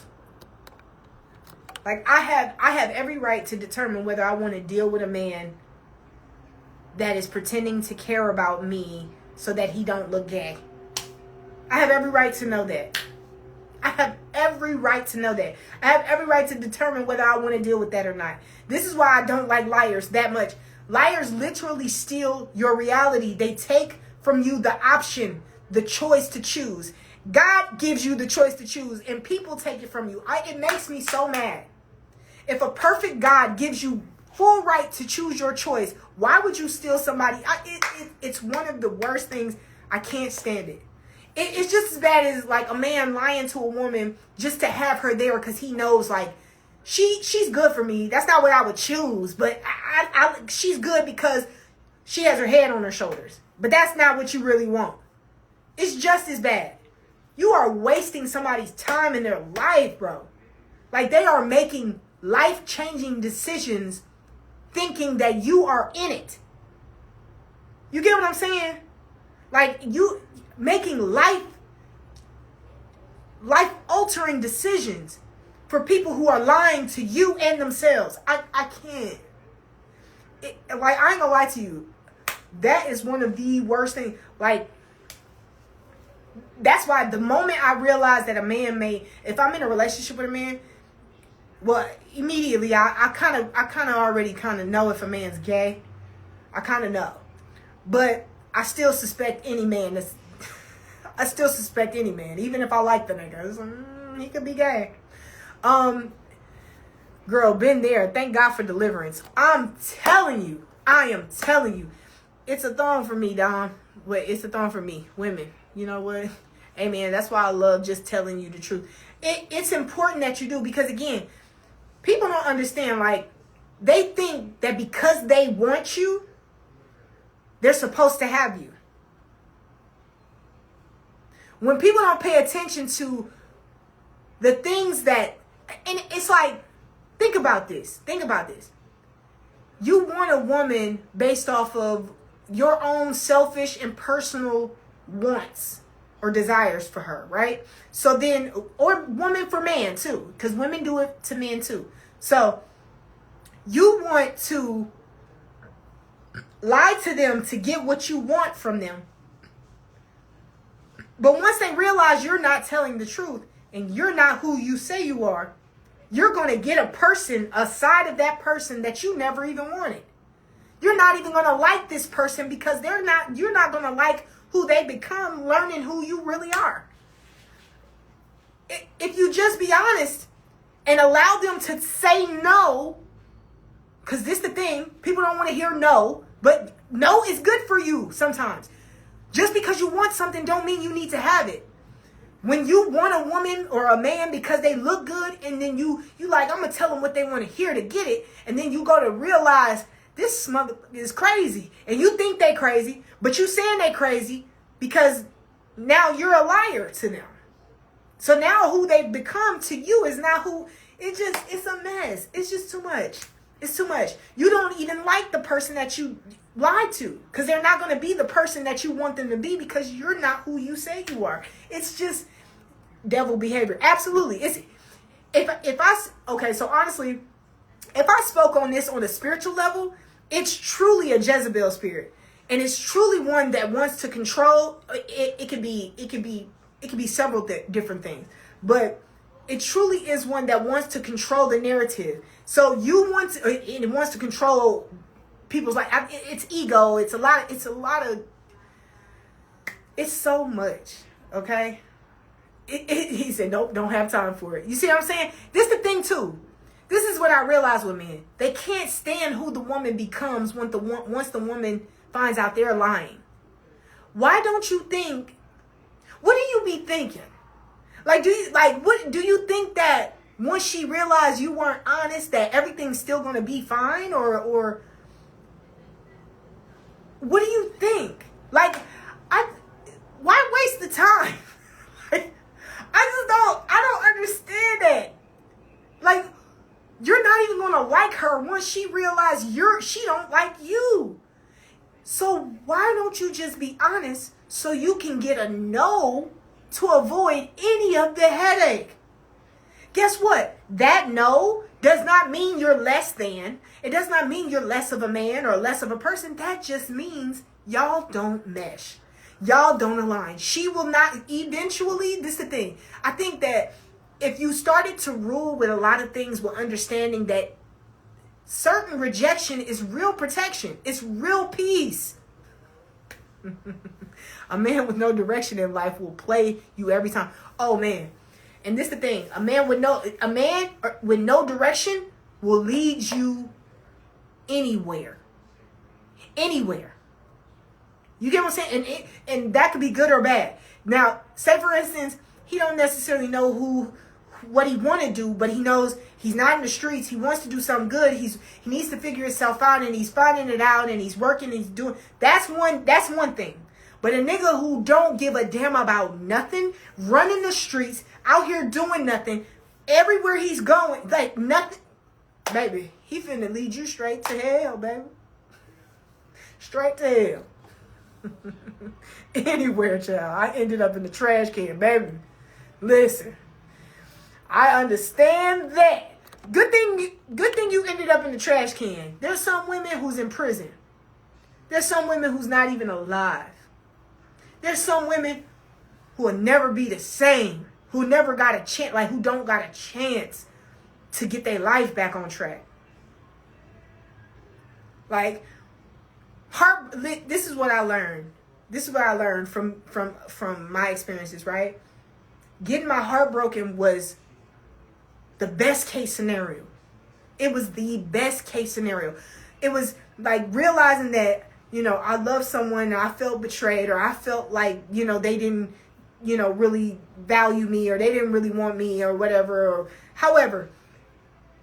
That was the best case scenario. There are women who have loved a man with everything in them, did whatever he said, now they in prison. There's women who have killed for men. There are women who have stolen and done all kinds of crazy things, set people up and done all crazy things for men, and their lives are over. Heartbreak is one of the best case scenarios rather than being happily married. You get what I'm saying? My daughter named Dominique. Really? You got a nice body. Thank you. Listen, don't tell me that, because y'all get telling me I got a nice body and then I stop working out. Don't do that. I'm just playing. Sometimes she be hiding in the bushes. Who be hiding in the bushes? Vine or TikTok? TikTok. Hurt people. But that's the thing. I wish hurt people would stay to themselves. Why is it that hurt people want to find other people and hurt them? Listen, if you actually took the time to heal, you'd be great. You actually could do something amazing. I need that toxic. Prove it to me, yo. Nah. Yeah, you need some healing. Amen. I'm so much better as a person now. I'm glad. Because I promise you, especially once you don't love the person no more. It's one thing to get out of there, but you still hurt. I was heartbroken for 2 years straight. Listen, for the past 2 years, I have been trying. For the past 2 years, I have been healing one of the most biggest heartbreaks of my life, right? I'm not gonna lie to you. It took me a long time not to be angry. It took me a while not to be resentful. It took me a long time to not dislike men. Because, but I truly, like, when I tell you, me and God got a real relationship, that it got to a point where that once you build relationship and you start really taking the time to get true relationship with God, you be like, you know what? I ain't fornicating no more. I'm not running the street. Like, I was never outside.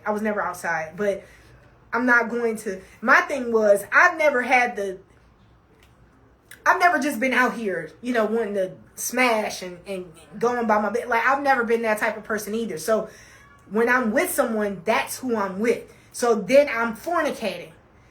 And I'm literally setting myself up spiritually for a terrible fall, giving the enemy all kinds of access and leeway into my life through fornication. Because again, y'all don't understand.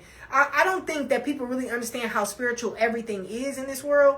But everything that you're doing is an exchange, right? In some form. Girl, 3 years loving this man more than myself. I had to take accountability and say I knew but didn't love myself enough to leave. Ooh, ain't that? Ooh, I've been there. But facts, when you get a relationship with God, things change. Listen. Because I had to do the same thing. I hated this man because I felt like I lost everything. I was homeless and everything. I hated him because when I went back to see if it was real, I realized it wasn't. And when I left the first time, because I seen that the man was still looking, and he hadn't found what he was looking for in me. You know what I'm saying? And so I left. And I didn't leave bad. I never cheated. I never did. But I was just like I told him, like, you not done looking. You don't know who I am to you. You don't understand what I'm really like, who I really am to you. And I hate that because like you meet somebody and you think that's your person, you like, man, But when they get to, you start seeing things, little things that they doing, and you like, I know I'm not going to like this later.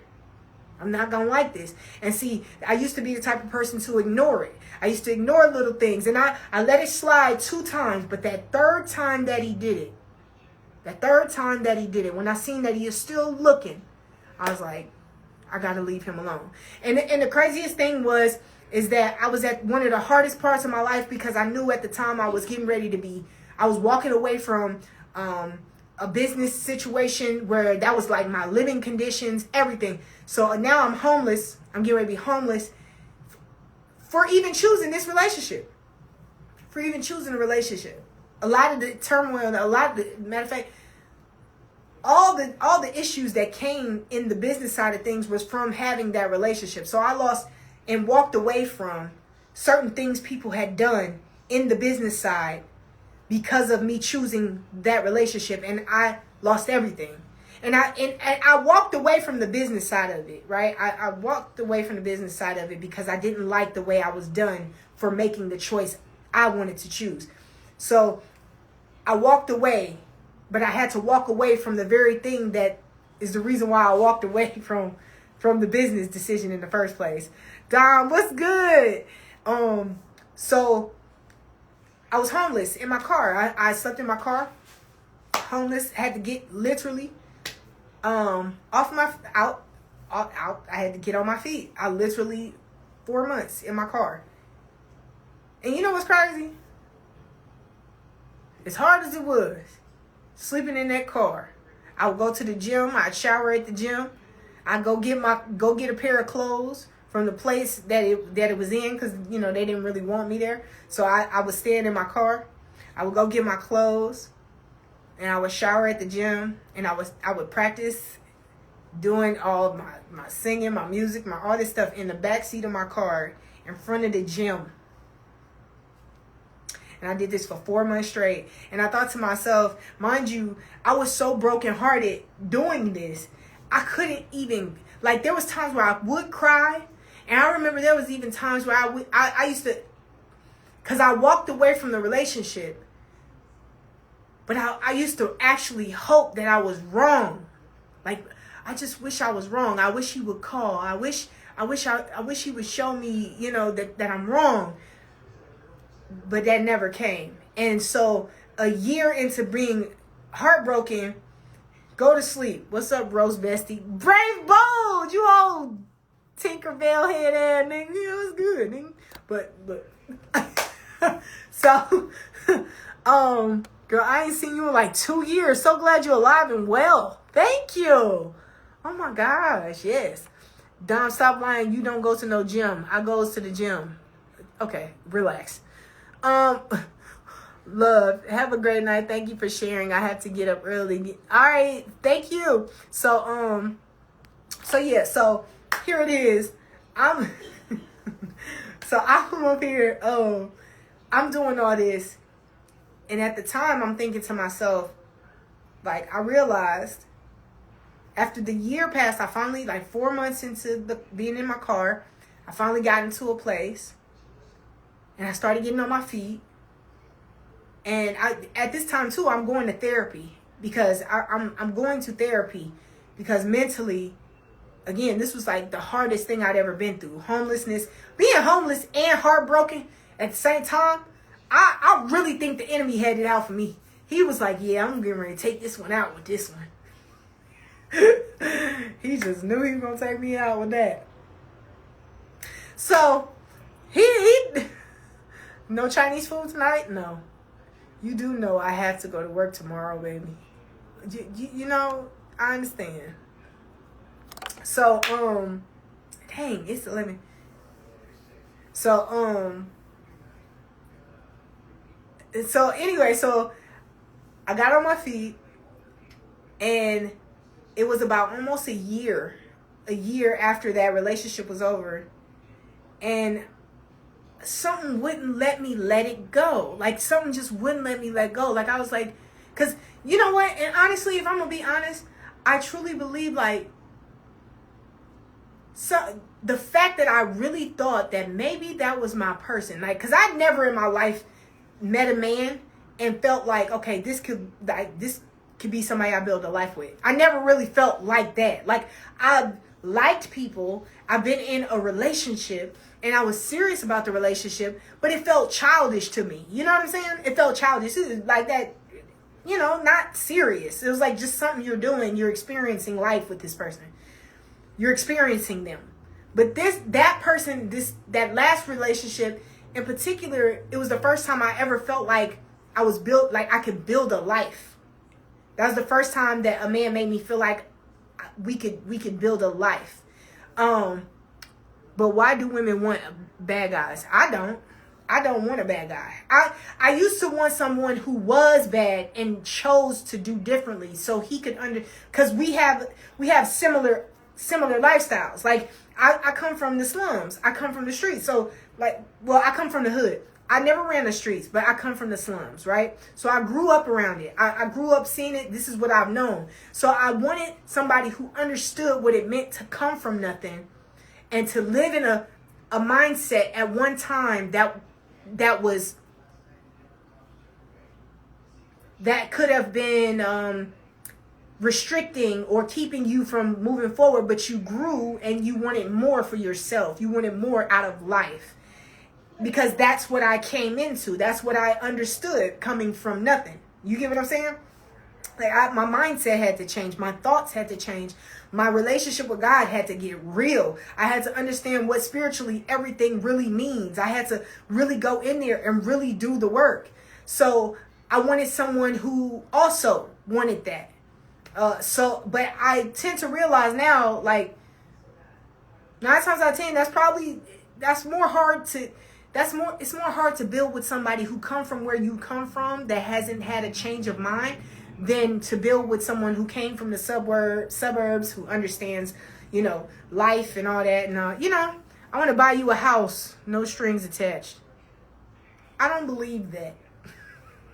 I just don't think that that's humanly possible for a man. Are you a man? You want to buy me a house? But so I ended up going back to see if it was anything. I ended up seeing the real person he was. I didn't know him like I thought I did. I didn't know him. And there were certain times where it would slip and I would see certain little things, but I did not know that I did not really know him. I thought that nigga was my best friend. I thought, like, I'll never forget it. I'll never forget this as long as I live. When the people I was doing business with, and I told them, I was like, you know, this my nigga. We are. That's my nigga. That's my nigga. Like for real. We bond. Like we locked. Like this is for real. He was like, well, what about when he's not your nigga? Like what about when he's not that? And I looked at this nigga like, nigga, there's not going to be a time that's not the case. Like, that's how sure I was about that person. But I still did not know. Because there was still little things that I seen that let me know, nigga, why you choosing this nigga? This nigga looking to be chosen by somebody in particular. And it's not you. So, I risked a whole lot for that. And for a long time I was mad. But I was really mad when I went back to see if I was wrong. And I wasn't. I wasn't wrong. He never really cared about me like that. And it's funny enough, right? I sit and I think a lot about it now. Well, I don't think as much about it now as I used to when because at the time it was devastating. Because I never would have thought that I would see the day that he treat me the way that he treated me or talk to me the way that he talked to me. I never thought that we would ever be like that. Like, we have days where we get irritated, but that was my nigga. You know what I'm saying? So I thought we were better than that. I just really thought that. I truly thought that about that person. And I ain't never felt that sure. About a person. I never felt like, nah, me and this nigga, like, we, this my nigga, like, for real. This is my friend. Like, this is my best friend. I never felt like that about a man in that sense. So to see him really be a person that I did not think he would ever be toward me, I was just like, especially after choosing him and losing everything. And I walked away, and it's funny because I walked away because I seen that he wanted to be chosen by other women still. And I was choosing him and losing everything. And so I said, well, the best thing to do is just let him go. Let him go choose, let him go find what he's looking for. And I let him go. And he hated me for that. That's the crazy thing. Mind you, he don't know what I'm giving up. He don't know what I'm walking away from and why I'm walking away from him. Why I'm really walking away from him. I see that you want to be chosen by other people. I know you're still looking to be seen by other women. All right, cool. Though I chose you completely. I chose you completely. Like, I chose you over my career completely. I watched you want to be chosen by other people. So I walked away and I let him go. And so when I let him go, and for a while he made me feel like I was wrong. Like, nah, that ain't what you seen. But I was like, nah, don't listen to that, because sometimes people, they're not honest with themselves. You get what I'm saying? They're not honest with themselves because they don't want to see that. They don't want to accept that. And I don't know why. I don't know why maybe because insecure men do that. And I mean, that may be the case. You know what I'm saying? That certainly, can be the case. But it's like, I can't let you lie to me because you lied to yourself. Let me get you on a podcast to discuss this. I've hit your manager to book you for my book signing party. I don't have a manager. Who'd you hit? But that would be cool. But I don't have a manager right now. I'm signed to a label though. I'm signed to a production label. Should have flattened 3 of his tires. No. See, this is the thing. People have a right to choose. And this is the thing. I would never be mad at him for wanting something else. I was never mad at him because I seen he wanted to be chosen. I was mad at myself for choosing somebody who really didn't choose me. I was mad at me. I was more mad at myself. Like, why did you choose somebody who would not choose you? If it came time for him to choose between you and being able to have the real type of woman that he would have really wanted, rather than being with somebody he felt like was good for him at the time, he wouldn't have chose you. And you chose him and lost everything. And I hated that. I hated that I made that decision. So when he treated me bad, it made me hate him. It made me hate him for a long time. It made me hate him as a person. I was like, ugh. Like, I hated him as a person. When I thought of him, he made me sick to my stomach. Because, I can't believe I would choose somebody who would even treat me like that, or who would do that. And he's mad at me because I walked away because I seen he still wanted to be chosen by other women, while I was making a choice to lose everything I had at that time for him. I hated him for it. I did. I hated him. And then I finally learned, because after he talked bad to me and treated me a certain type of way, I was just like, ooh. Because at the time, I really loved him. I truly loved him. Even then, when he talked bad to me, I'm like, all right, I'm going to go. I'm going to leave this man alone. He don't ever have to worry about me again. Because one thing about me, you got one good time. You got one good time to treat me like you don't want me around. Just a little bit. Just a little bit. I'm out the way. You don't ever have to worry about me ever again. Ever again. There would not be a time where I'll show up at your door. There'll never be a time that I text, hey, happy birthday. There will never be a time. You will never hear from me ever again in life. I won't look at what you're doing. I won't look at your pages. I won't see how you do. Once you treat me a certain kind of way, you will never have to worry about me bothering you again, ever in life, ever again. So after that, I seen it. I was like, okay. I finally, like, cause that whole year that I was getting on my feet, coming out of homelessness and getting to my place, that whole time I couldn't talk to another man. I loved him. I didn't talk to another man. I was crying every day. I was devastated. You're too beautiful to let anyone play with your emotions. Sorry this happened to you, but I hope you find someone that's going to truly see your beauty and potentials. Absolutely. I mean, I thank God to say it don't hurt me. It don't hurt me anymore. Like, I forgive him. I wish him nothing but the best. I pray that he finds what he was looking for. I thank God that I let somebody go to find what they were looking for. I thank God, because that whole time, if I would have ignored that and stayed, I'd have been dealing with loving someone who made me feel like they never really wanted me. Like, deep down, they always really wanted something else.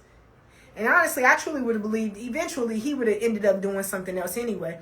So, because, that's how men do. I feel like men have a thing where they'll build with one person because they can build with them. So then once they become everything that they built with that person, they just find what they really wanted the whole time.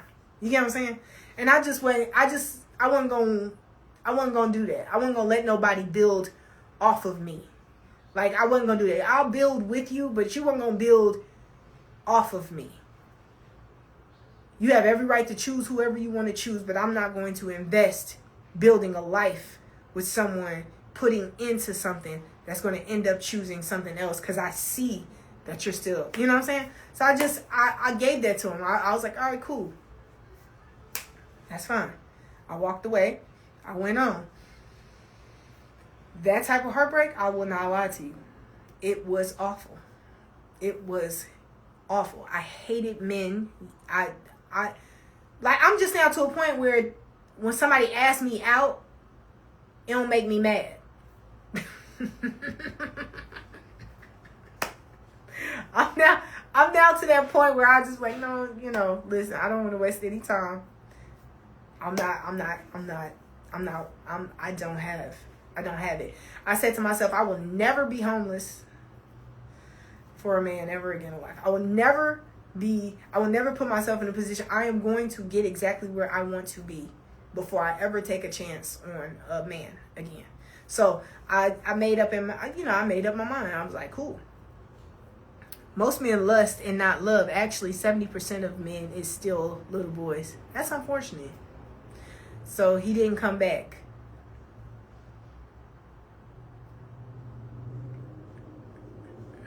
I don't know what that was. I don't know what it was. Anytime somebody tries to say something to you, but they disrespectful, I don't think that's trying to come back. I think that's just the enemy trying to make you hurt all over again. Like, because if I'm trying to come back, I'm not going to disrespect you trying to come back. I'm like, look, hey, like, the way I did things, it wasn't right. You know what I'm saying? Like, if I'm going to try to come back and talk to you again, I'm going to tell you, like, yo, the way I left things was bad. It was bad. I thought, and the funny thing was, I thought we was at least cool enough for that. I thought we talked enough for him to know me enough that if anything, he could at least say, like, hey, look, even if we never get back together again, like, I just really wanted to be real with you. Like, I hate the way that I ended things. I was mad at you or I didn't like this. Because I ain't gonna lie, I'm sure me walking away first made him upset. I get it. But I wasn't leaving him for, like, another man. I left him because I clearly seen that he was still looking. He hadn't found what he was looking for. I don't want to waste my time, and I don't want to waste yours. And the thing is that I know it wouldn't be a waste of your time. It wouldn't have never been a waste of his time because my intentions were genuine. I intended to truly build with this person. I intended to truly have something great with this person. It wouldn't have been nothing for him. You know what I'm saying? Let me cancel your debt, your worries. I don't have no worries. All women need to go back to their grandparents' days trying to be too independent and madness. For real, not cool. Man roll, not spend. Oh, no, shut up. That's the dumbest thing a man could think. Do you know why women wanted their own rights? So they didn't have to tolerate being misused and abused and mistreated because the man paid for everything. It's basically like you telling women need to go back to being slaves. We were nothing but property. That's what they considered. You know how you don't like the thought of being a slave? That's how men were to women. Women had to do whatever you said, and we had to tolerate whatever you did and whatever you wanted to treat us like. This is why women wanted their own rights. No, go back to being the same. No, shut up. It wasn't until 1964 a woman could have her own bank account. A man had to handle all the money. Mind you, he could spend it on whatever he wanted and she couldn't say a word. No, shut up. Like, oh. You wouldn't want to be a slave, but you expect women to be. Be quiet. And the fact that you even think that just because a woman needs to be treated a certain way by a man, I think not. Can we please see your feet? How your mom been? She's been good. Who are you asking? How you know my mama? Who you is? Educated women like Dom. I appreciate that. You got to read the Bible. You got to be our foundation. No, for real.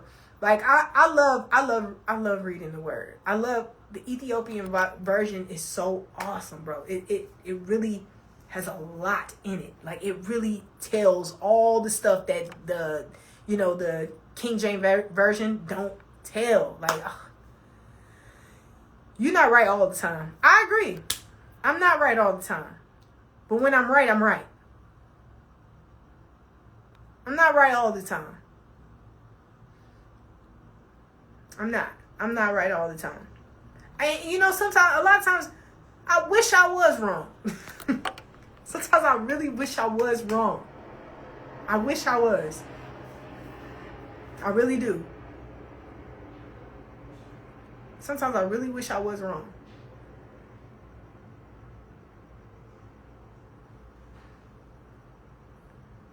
But the things that I be wishing I was wrong for, I don't be. What does the dynamic of a relationship look like to you? What's the role versus his?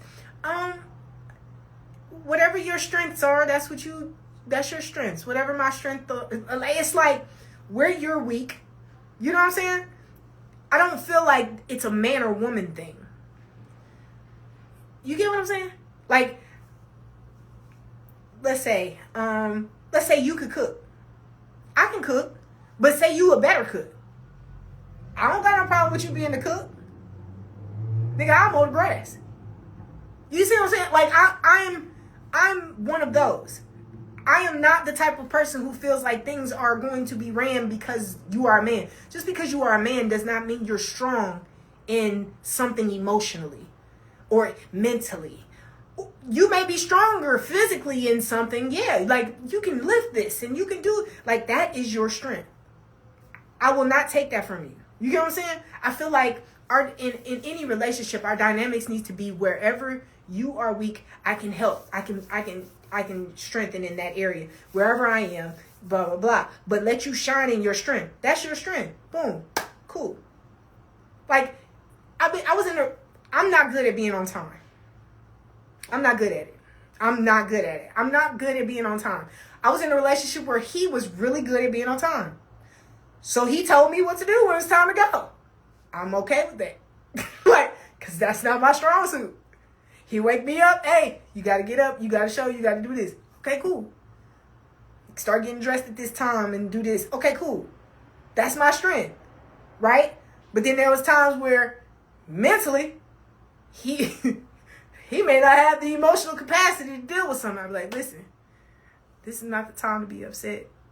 Like, we have to We got to think strong about this. We can't just, we can't let this make you upset. We having this is something bigger than, you know what I'm saying? That's where I am with that.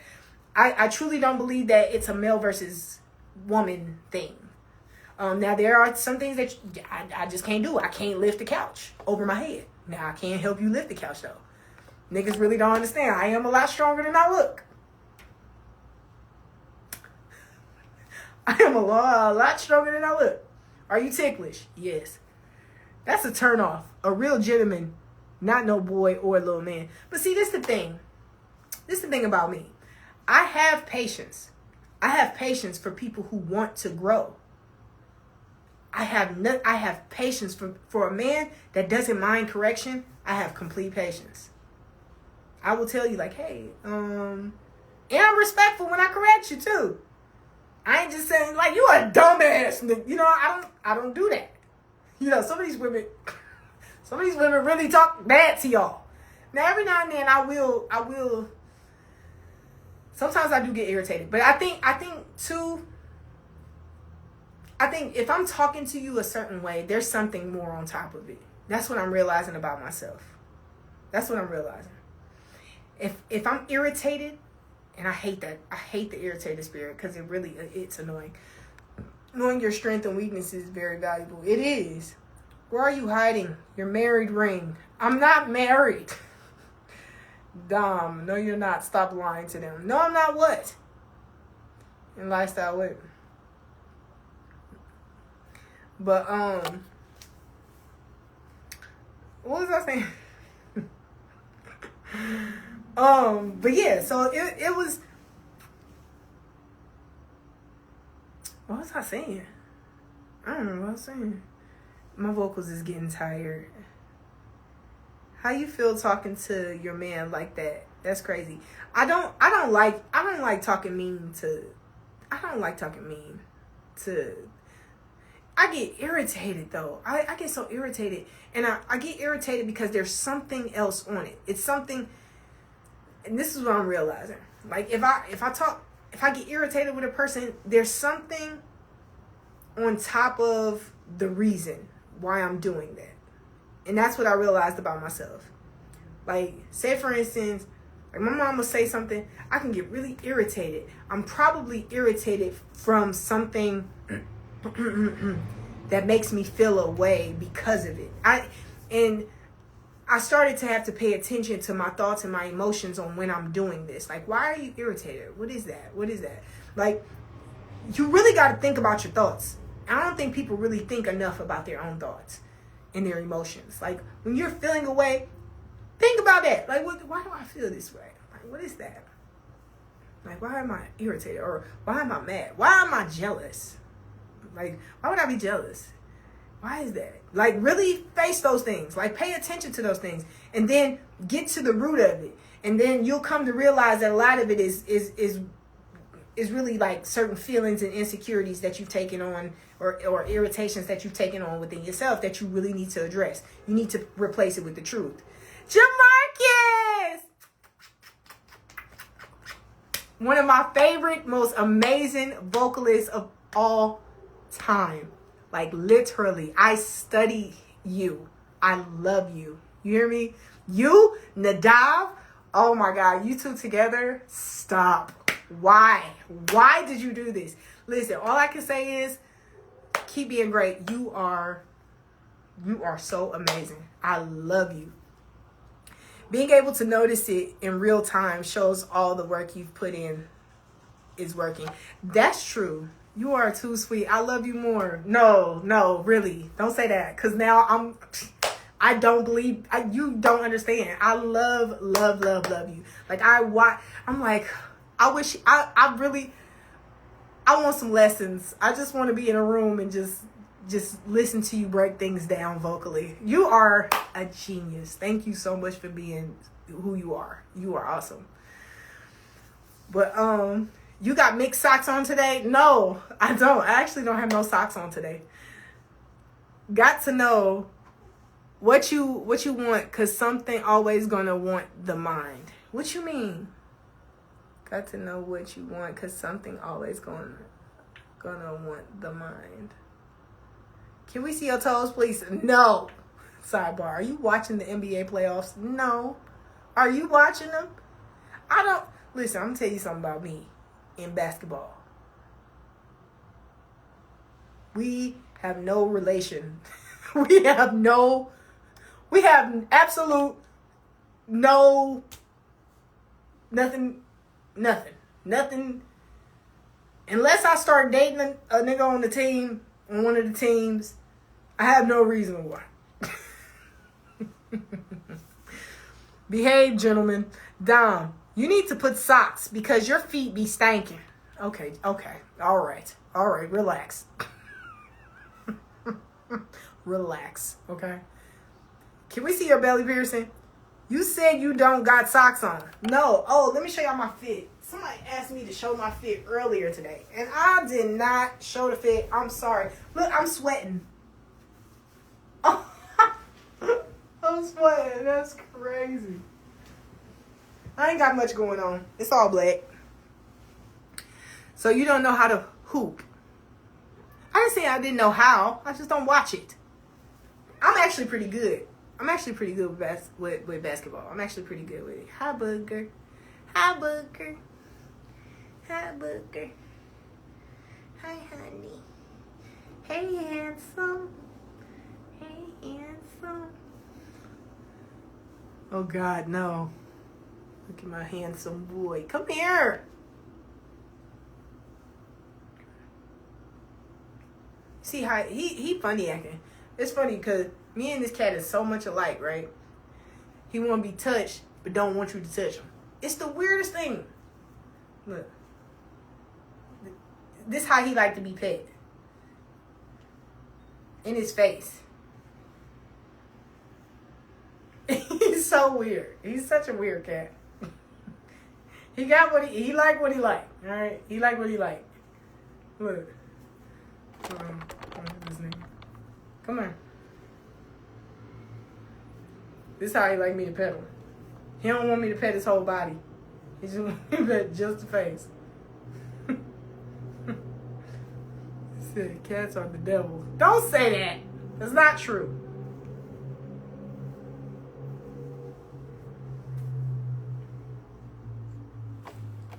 Now I gonna make the thing pet him. Mirror conversations are the keys to success. Do you enjoy reading? Yes. I'll send a copy of the book, Gotta Get You to model for my lingerie line. I do love reading. Those orange cats be bad as hell. He is something else, too. He really is. Look. That's his side of the bed. That's his side. That's his side over there. This is my side. When I'm gone, he'll sleep on my side. But when I get home, he'll scoot over and get on his side. His tail be tickling you. He's so funny. He don't even like me to touch his tail at all. I have to make him let me brush his tail and watch. Because, you know, he get baths twice a month. I bathe him twice a month. Y'all do know I'm allergic to cats. That's the crazy thing. I'm allergic to cats. So I have to bathe them twice a month. Have you ever watched the show Nemesis on Netflix? No, but I've heard of it. So you don't feel lonely sometimes? No, because I think about, I ain't gonna lie. I don't know what it is about people, but the joy of not being heartbroken or worried about whether somebody's lying to you and doing things behind your back is so much peace, man. Like, I don't know. It's so much peace. Look at this. This is my worst worry. This little nigga. Whether he's scooping too much, like when he's covering the box and he throws rocks out the box. That's it. I ain't worried about if a man cheating, if I got an STD because he cheated. I ain't worried about if he lying. I ain't worried about if he gonna show up for me. I ain't worried about if he talk about me behind my back, tell my business. I ain't worried about none of that. I don't worry about it. Do you get what I'm saying? Like, I think people really need to understand, like, some people really enjoy the company of people they can trust and that's, like, loyal and honest because that's what they're willing to give in return. Like, that's what I give. I'm going to be honest. I'm going to be loyal. I'm going to do right by you. Now, every now and then I might get irritated and I might even get a little snippy because, like, sometimes when I'm irritated, just be quiet. Don't say nothing to me right now. Let me process what I'm feeling. I might do that. But if I got to worry about being lied to, cheated on, all that, go on get. Go on, I get. I like being alone. I don't mind it. I like it. I enjoy it. It's fun. I can think my thoughts out loud. Like, I talk to myself quite a bit. This nigga know all my business. This nigga know my inner and outer thoughts. He know, he ain't here when I'm praying. I found it hard to date as status grows. Yeah. Because you don't know who really wants you for you or not. You don't know why people want you. That's another reason why I don't like dating. I don't know why that nigga want me. Like you just don't know. I don't like it. I'm good.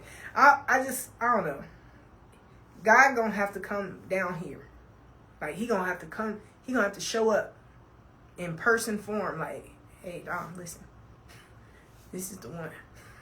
Like he gonna have to tell me that for me to take a chance. Cause I ain't playing with you niggas. I was homeless for a nigga once. I'll never do that again. Never. Do I forgive? Yes. But I will not ever let a man waste my time. Ever again. And I won't ever make the decision to ignore what I see. The first time I see it. The first time. First time I see it. It's a wrap. Like niggas think I'll cut them off now. Like I cut niggas off before. You know what I'm saying? Like I give them like once, twice. All right, I'm gone. Now, the moment I see it, I'm out of here. Tread lightly, nigga. I ain't playing no games.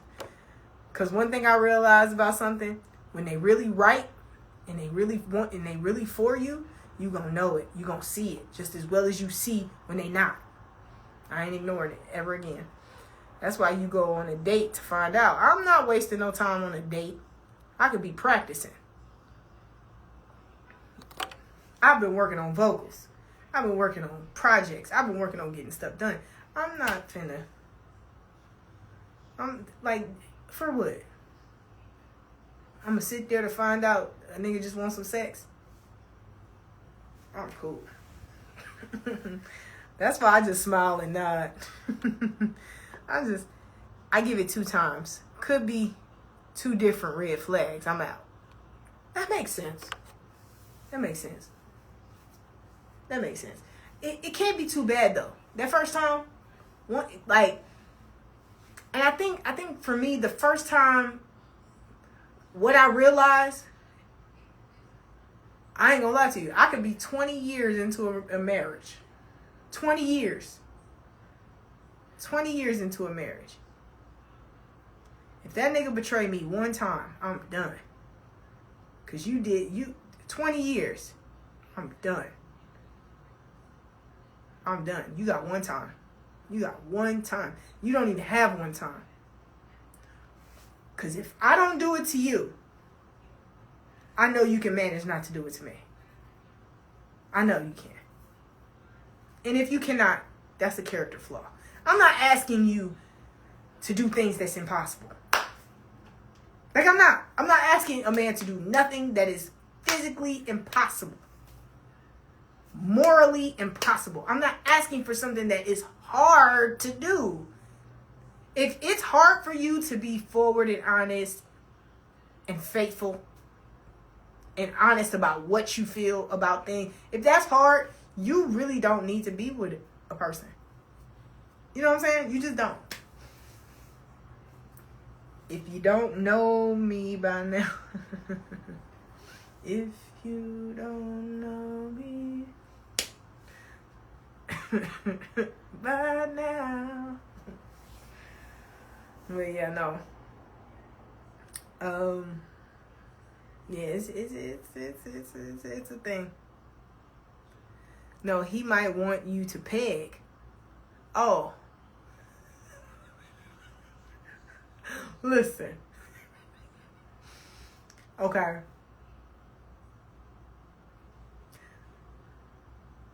I don't know how I feel. I don't know how I feel about that. Because I feel like I gotta go. I've been called in theater cardio on 6 hours. Would you marry a guy like me? Wait, what? You've been called in theater cardio op? Theater cardio op, 6 hours. Would you marry a guy like me? Who are you? I don't know you. Great vibes here. Is it? Thank you. Wait, what? So what's attracting you these days? Success. Success. That's what looks good to me right now. Success. Success in all the things that I've been working my whole life to do. I'm a cardiovascular surgeon. Are you lying? You're a cardiovascular surgeon? So you know ins and outs all about the heart.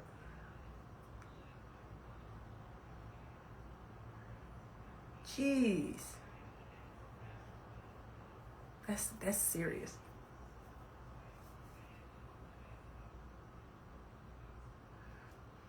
I'm kind of scared a little bit. You know why? I don't lie. Well, that's good. I'm glad to hear that. You also know your way around the what's those little knives? What does success look like to you? Living in purpose. Living and expressing, doing things that encourages people to be the best versions of themselves. That's awesome. Encouraging people to know who God is too. Because I promise you, it is not worth it if you do not have God with you. It's not worth it. What's your horoscope or zodiac? I don't claim those. Let me give you a quick summary for those who don't know. Horoscopes is basically witchcraft. So basically, the 12 of the zodiac are 12 demons that's assigned to those stars. Those stars are assigned for a reason. For people, for the human body, the creation of Christ, the creation of the Most High God, they were born in certain times. The enemy assigned those 12 zodiac to those stars in order to be able to assign themselves to you who claim them. It gives him an opening in your life. Demons, for real. Like I've been really studying. But yes, it's actually very, very, very true. There are 12 spirits. That's 12 spirits that's assigned to those stars in order to monitor and track and to be assigned to those who are born within that time. Those are real high principalities, dark rulers of this world that are assigned over those stars. Each one.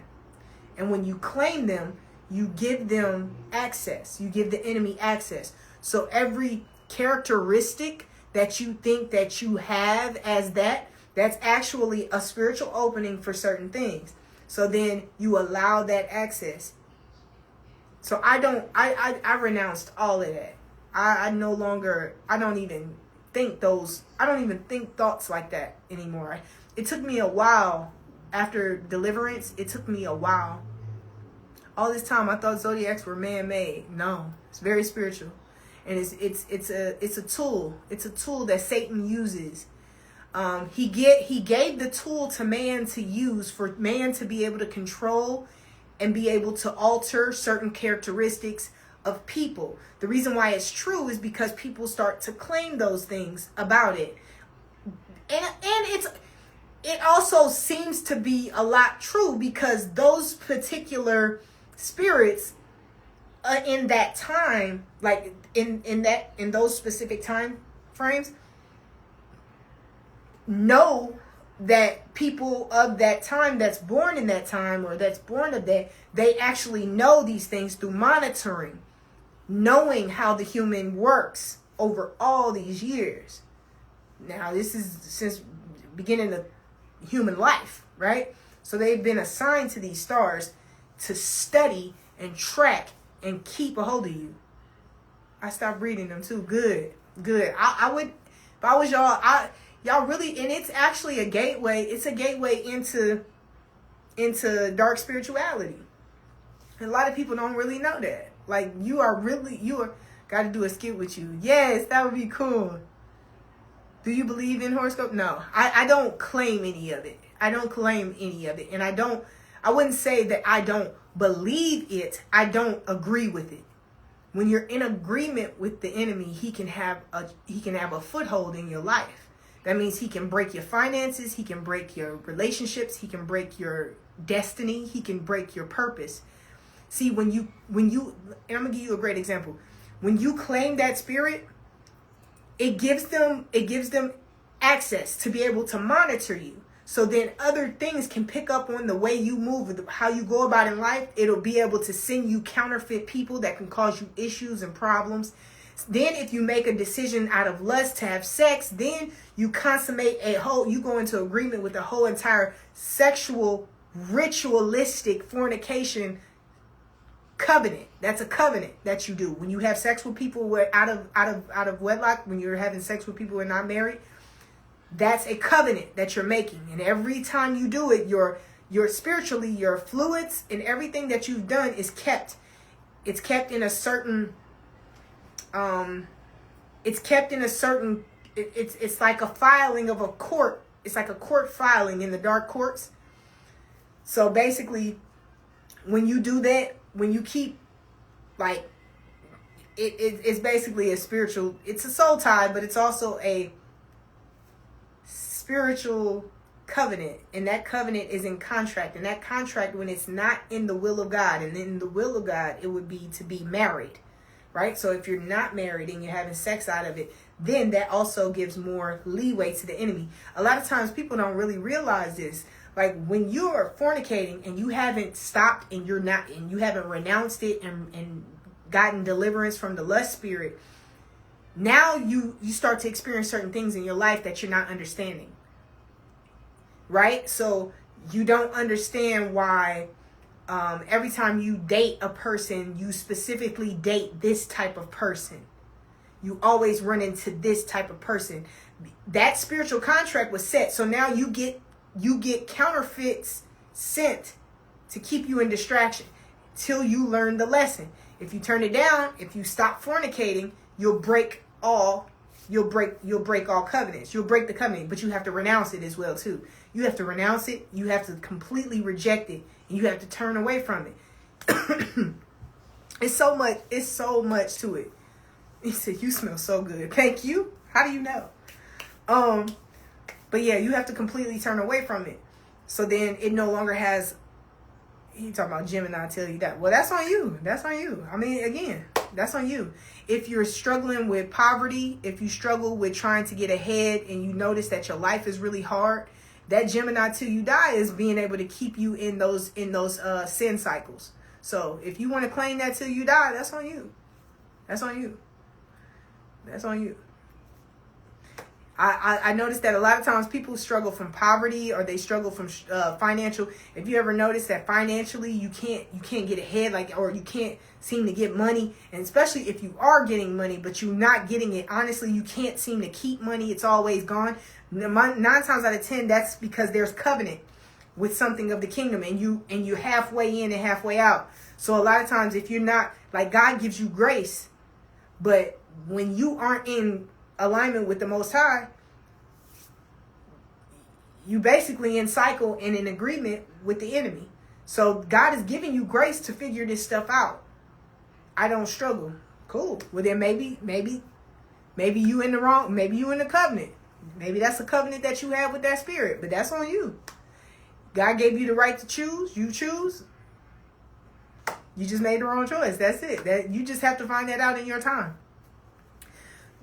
Like, just like everybody else, God gave you the choice to choose. You made your choice. Good luck. You gonna need it. I do what I want. You sure do. You sure do. I ain't here to fight you. Look, I ain't here to fight you. You can choose that all day long. That's on you. That's on you. Let me tell you something. Somebody who truly loves God and has a relationship, they're not gonna fight with you to make you choose the choice. Because God don't make you choose. God is letting you make that choice. That's on you. That's on you. Do you have a credit card? Why? You trying to get the number, doctor? Do you feel like you have any flaws to make a man want to cheat on you? To make him want to cheat? Men want to cheat because ain't no food on the stove on the Thursday. Like, ain't nobody got time for that. Like, listen. Like, niggas want to cheat as soon as you sad one night and you don't feel like doing it. Like, niggas want to cheat because their grandma died 10 years ago. Anybody who cheats is not because of the woman. It's because that's what you wanted to do. Now, if you honest enough to tell the woman, like, hey, listen, it's been a while, we ain't doing this. Like, I'm just being honest with you. It's gonna make me want to step out because I'm not getting anything here. That's something you need to be transparent about. But don't ever think that your infidelity is somebody else's fault. That's your choice. You have every right to choose whether you're gonna be honest and forward about it. Good reason. Because what you've been doing all day.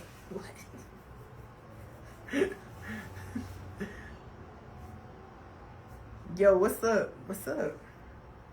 Cat. True talk. What's your perfect Friday night? Spurs or Thunder? I don't really know the difference. Spurs or Thunder? I don't know. What's your perfect Friday night?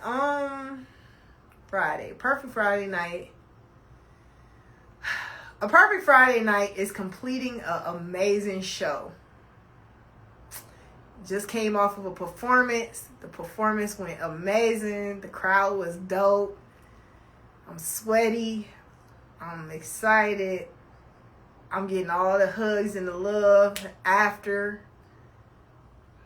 And they like, oh my God, you gotta come again one day. And I'm like, okay, love y'all. And then I go home and I shower. And then I snuggle in the bed. And I just think, living my dream. Like, that's an amazing Friday night. That's an amazing Friday night for me. I want to sleep, but you catch my attention. I appreciate that. I appreciate that. I appreciate that. I really do. Anyway, gotta go. Thanks. DM me, please, so you can show me the house you want. God granted me with a gift, and you deserve happiness. Oh, no. I couldn't do that. I want a house. No, I'm joking. No, thank you. What? No. Yo, before I leave, just want you to know you're pretty and I love your smile. Thank you, Oscar. I hope every Friday goes like that moving forward. Aww. And Saturday morning? Saturday. That's rest day. That's a Sabbath. So on Saturday, you wake up, you do a nice fast. Okay? You do a fast. No food. 3 hours. You just spend time praying, thanking God for the night before, breaking everything that the enemy is trying to send your way that night. Then you just want to thank God, spend time praising him, give him 3 hours. Three awesome hours, no food, no water, 3 hours, just you and him talking, praying, discussing everything. Then you get up. You burn offering because you want to make sure you give God offering. You want to let him know that you truly appreciate him. And so you send up something that smells really nice to him that he would really love. And then you want to shower again. Just because you up. You want to shower again. You want to get up. Make sure everything's clean. Saturday is also, it's a relaxed day, but it's wash day. You Muslim? No. No, I'm not Muslim. The nurse asking me, doctor, why you crying? I saw happiness. You made me, you made me say. I made your day? Oh, I appreciate that. He started meowing. Yes, he did. He wanted me to open the door. He want to go out. He probably want to eat. Hey, booger. Mecca, you want to go out? Come on. You want to go out? Yeah, you're welcome. All right. Well, you just have to tell me when you're ready to come back in. You want to go out? You want me to keep the door open, but I'm not going to do that. Go on. All right, I'll leave it open for now. Go ahead. He want me to leave the door open so he can come in and out because he'll want to go eat something and be able to come back. You never finished Saturday. I'm at brunch till 2. Oh, okay. Then, after that, you do your clothes. You want to, that's wash day too. So, you know, you wash, throw some stuff in the washer. Throw some stuff in the washer. And then, after that, you on a different type of time now. I'm proud of you. You on a I'm on a different. Who? Found has your awakening changed how you approach your music? Yes. Oh my God. Do y'all understand? Everything is sex and killing or fighting or crazy. Like you realize that after. Once you realize, and two, this is the thing. Once you understand, you start understanding how things work spiritually and why the Bible says life and death is in the tongue. You speak your own curses on yourself. A lot of times people don't even understand they speak their own curses on themselves. It gives the enemy permission. So a lot of times when you singing songs, you have to, like, I be like, man, I love this song, you know, and then I start to singing the song and I'm like, I don't want to speak that. So if I sing the song, then I'm like, all right, Lord, you know, I don't agree with any of those words. I don't agree with any of that. Like, I have to actually go back and be like, I don't agree with any of that. I don't agree with any of those words. It changed. We learned that at 18. Yeah. I mean, it's like you learned it, but this is the thing. I think people, they have the knowledge of it, but they really don't understand the depth of it. You get what I'm saying? It's like the depth of it. The depth of it is serious. Like people like when you like, yeah, I'm a Gemini for life. Like y'all really don't know what y'all be committing to in your words, and it's so serious. And then the crazy thing is, you may not deal with what you've said, but that spirit will put it on your next, on your children. Like, y'all don't be understanding how serious it is. Like, you'll say, yeah, I'll do this, blah, blah, blah. And then you didn't renounce that. So then you, say for instance, you like, yeah, I'm going to be this till the day I die, right? You say that. Then one day, you just change. You decide, I ain't what I am no more. That's not who I am. That's not what I want to be. That's not blah, blah, blah. So you come out of it. Guess what? That's still agreement. So then your children, if you don't renounce that and you don't come out of agreement with it, verbally speak it, verbally renounce it, verbally break it by the authority of the blood of Jesus Christ. If you do not do that with your own words and your own mouth, that spirit will have access to your bloodline. So then your children will have to deal with it. And guess what? Those children, you may not have struggled, but your children will, or your children will go through something because you didn't take it off. It's so much serious. It's so much serious than people know. Stop talking. How you gonna come in my live and tell me to stop talking? Get out of here. It's so easy. Just get out. I'm bad at that. Carelessly saying things about myself without condemning. And that's the thing. You can't say. I have to stop. Like, I had to stop myself from saying things even when I'm joking, like, about myself in a way. It's like, say no to drugs. I don't do drugs. I don't drink. I don't do drugs. Where are you going with this? You're talking from a fake page. You should probably adjust, because you really. Anywho, you gonna come on somebody else's live talking from a fake page? You're too scared to be known for who you really are. I think you got bigger problems. But anywho, this is my page. We'll put a profile picture up so we can see how deformed you look. You see, I'm quick. I'm quick with a roast. So I really be having to really have to be mindful of everything that I say. And I'm proud of you, because you used to kick back. You used to kick backs in 10 minutes. The white man wrote the Bible to control the... Okay, that's not true. All right? I'm getting ready to teach you something tonight because you don't know. Actually, the oldest form in the oldest context is the Ethiopian version. That's the Ethiopian Bible.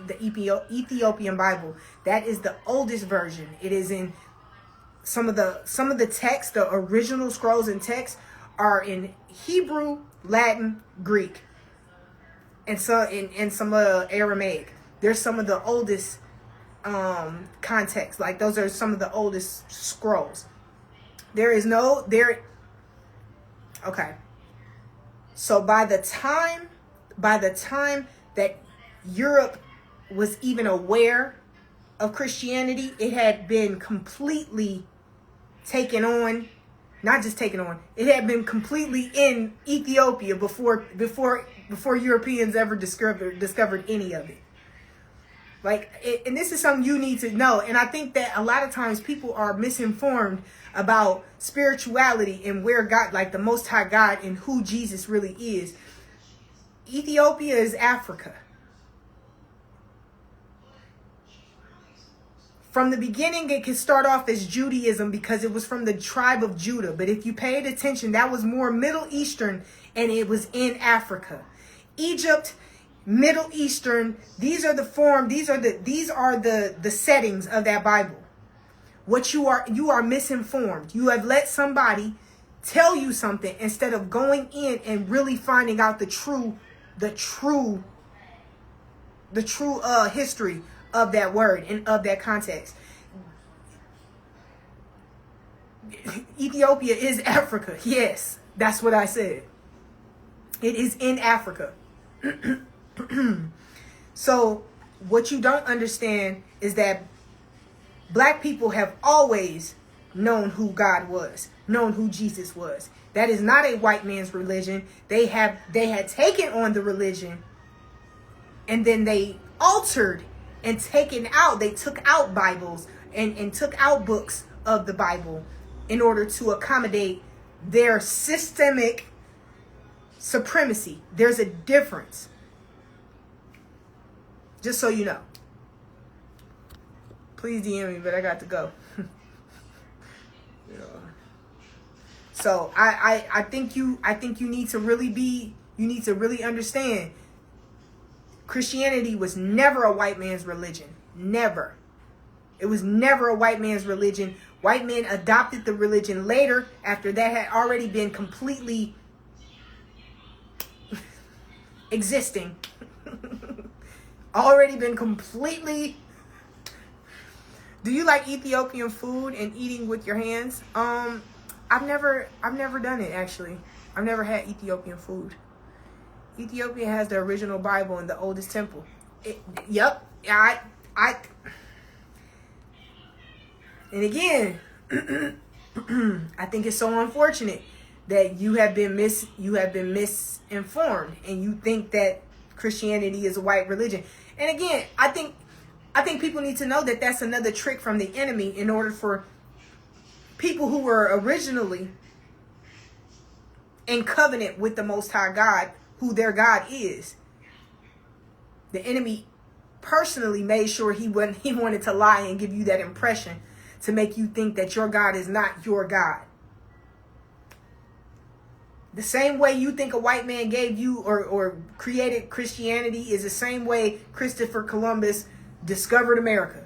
It was already established. No disrespect, it's fake. It's not fake. If it was that fake, why do you claim being a Gemini? You think one side of spirituality is real but another is not? That don't make sense. And you do also have to know that whatever spirit that you abide by, it also understands that authority and ranking is through the blood of Jesus Christ. That's the highest blood ranking of all spirituality. So if you know what's good, if you really know what you're talking about, you should know that. There's no such thing as that being fake. If that's what you dabble into. But I'm actually under the impression that you just really are misinformed. There's information you just don't know.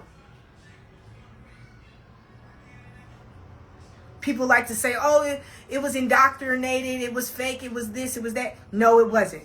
No, it wasn't. Just the same way that let me say this exactly the way it is.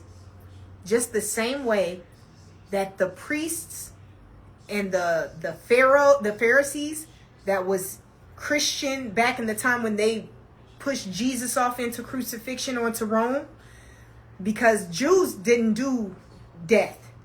Rome did. So they ended up having Rome crucify Jesus. So the same Pharisees and the same people who were supposed to be religious at the time who had Christ crucified in Rome, those are the same ones who paid people to tell people that was a lie. They did those very things to make it seem like Jesus coming was not authentic. It wasn't real. They did that in order, and again, that's nothing but a tool and a work of the enemy.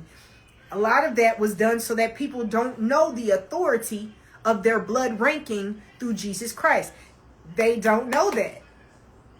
You don't know that. And unfortunately, it's unfortunate. It's just unfortunate.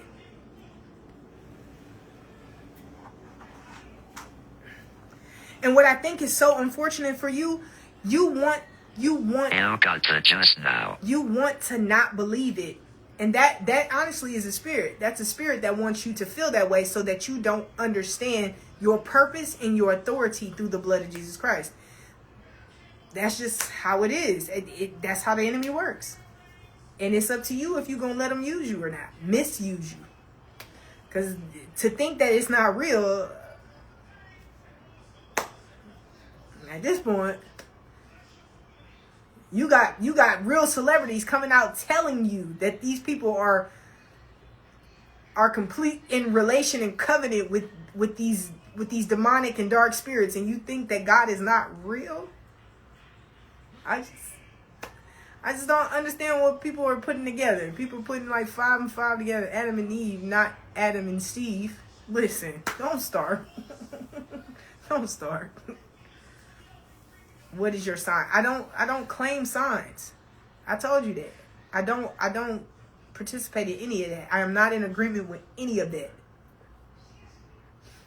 I don't claim that. I don't give that authority over my life. None of that. It was subconscious thing of how they think or appreciate God actions without knowing, but knowing Jesus is God, descendants, wise him in human form. Okay. I don't know what you're trying to say. I don't know what you're trying to say to me, to be honest. I don't know if you're trying to say that that's a mind thing. I don't know what you're trying to say. Me neither. Just asking. Hello, I'm your new gay best friend. Yeah, okay. But yeah, no, people have every right to choose. People have every right to choose. What I love though is that now people forget about the Trinity. Yes, it's God the Father, God the Son, and God the Holy Ghost. Not the I don't say Holy Spirit. There's a lot of spirits. It's Holy Ghost. It's specific for a reason. I didn't say God wasn't real. I said religion is fake. That is not religion. There's a difference between spirituality and religion. Jesus was not religious. Jesus was not religious. He did not even hang with the people of the church. Matter of fact, those were the people who had him crucified. Religion and real relationship with God is two different things. Real understanding of spirituality and how it works is two different things. There's nothing fake about the authority of the blood of Jesus Christ. Every demon, everything that you answer to, or anything that you think you know, every last one of them know it. The only trick and tactic is to make you think that it's not. And right now it seems as if they're tricking you. They're allowing you to not know the authority that you would have through the blood of Jesus Christ. And guess what? That means when you don't know your authority, and you don't have your way, because Jesus is the only way, right? So this is the only way. That's the way that God sent for us to be able to have a way to him, in relationship with him, to have everlasting life. He sent him because he knew that the enemy would do all types of things to deceive, to mislead, and to destroy every person on this earth. That's his purpose. That's why he's even allowed to do so, because he has literally, that's his purpose. So everything that you think is fake, mind you, there are a lot of people who are operating on the other side of it, knowing all of that is real. All of it. Why do you think people are out here sacrificing babies and doing all this other stuff? You think the dark side is not real? Understand? True authority through the blood of Jesus Christ is the only way you're going to defeat any of it. And you can't be in agreement with the Gemini. You can't be in agreement with the Libra. You can't be in agreement with any of those 12 zodiac demonic spirits. You can't be in agreement with any of that if you want to be in the will and in working through the authority of the power of Jesus Christ. It's just not going to work. It's not. You can't halfway do it. And you can believe whatever you want. You truly believe it. That's on you. I'm just here to listen. Y'all asked the question. I told you the answer. I told you the answer. But don't ever let nobody tell you that Christianity is a white man's religion. That's a lie, and it's always been a lie. White men took that religion and made it to where they could take out whatever they took out in order to execute whatever systemic supremacy that they wanted to. But that originated in Judaism. First starting off in Judaism, all of that combined, every last original authentic scroll is right now in Ethiopia. Ethiopia had adopted Christianity way before it was even considered Christianity. They were already in practice of knowing and understanding who Jesus Christ was before it was even announced. And that was in the year of 313 AD. They were already in practice of it. So please do not let nobody mislead you with thinking that anything white, anything of European descent created or gave you Christianity. Just like everything else, they found it from somebody else of color. And they used it and adopted to whatever way they wanted to do. Don't ever let nobody lie and tell you that. God just wants a relationship with you. That's true. That is true. But you got to do it through the blood of Jesus Christ, because you're not clean. And y'all don't understand just how serious it is. The enemy knows the wages of sin is death. It's death. Everybody out here that's sinning and doing what they're doing, they are literally by the grace of God, he's giving you time to know and understand, to learn who he is and understand how this works. He's giving you time, just like he gave me time. There was a time I didn't know any of it. I had no idea how serious it is. Religion gives us sacred geometry in words in relation with humans. There's a difference in religion. Anything that man altered and constructed for their own purpose, whether it's a form of control, that's one thing. But true spiritual relationship with the Most High God, you need it through Jesus Christ, because again, your sin, you not getting no perfect prayers up. You ain't getting no sinful prayers up to a perfect God without Jesus Christ. It just ain't gonna go. It just ain't gonna work. Now, somebody gonna hear them prayers. But if you ain't doing it through the blood of Jesus Christ, I can guarantee you one thing.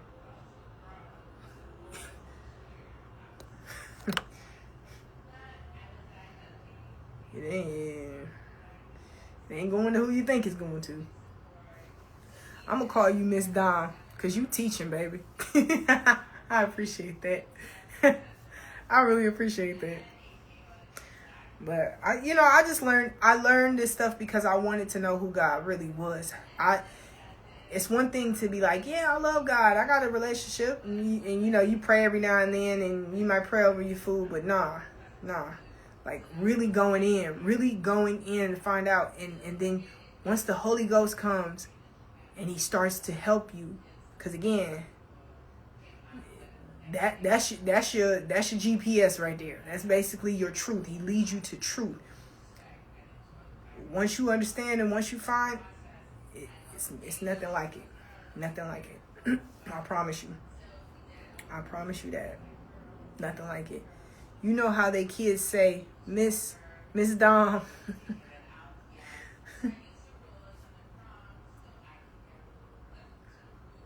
Have you seen Lovecraft Country? Yes, I did see that. I did see that show.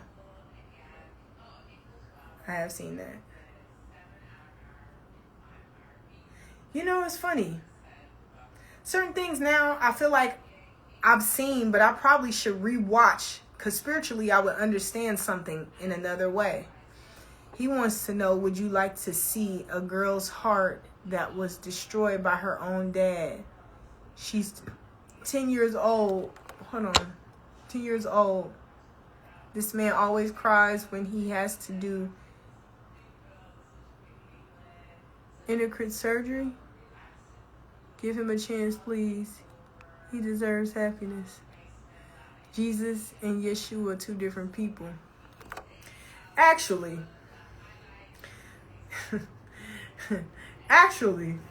okay. So the thing is, people know, just like the enemy knew, right? Yeshua, yes, that's his original name. That is his name. Now, as the context and as the language and all that, they like to say it changed, and it changed it in different, translations, basically.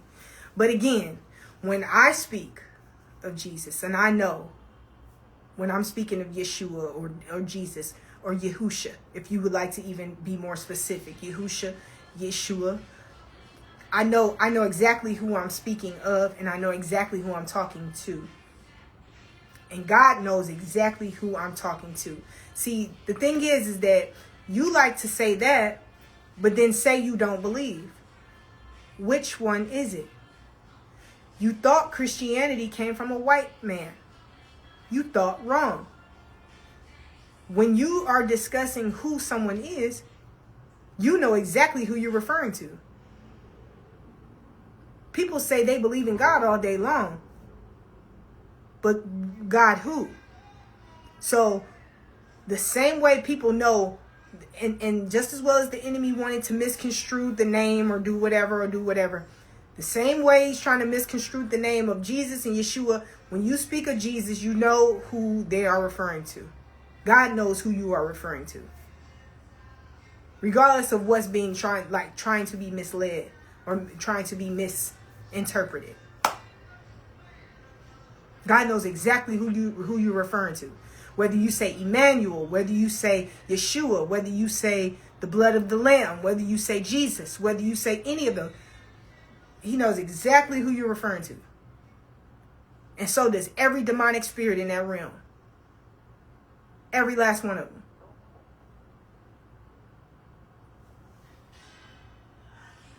So, what else? What else you need? What else you need clarification on? Because I can guarantee you one thing is for certain. For any time there's been warfare or spiritual attack, and I do it, and I make sure I cast it down by the blood of Jesus Christ, it ain't ever been a hesitant. It ain't ever been a hesitation. So, I promise you, what else? What else? What else the enemy got you confused on so I can clarify with truth? Because it seems to me you trying to get confirmation. You trying to get understanding. Because there's certain things that you are clearly back and forth on. Trying cussing at him, and I bet you feel his presence. LOL. Do you go to church? I don't have a church home. Now, spiritually, you don't find God in the church. A lot of times people know that fellowship in church, and a lot of that is for coming together in prayer, in prayer times in order to do that's church is really to come together to understand when churches do praying and fasting.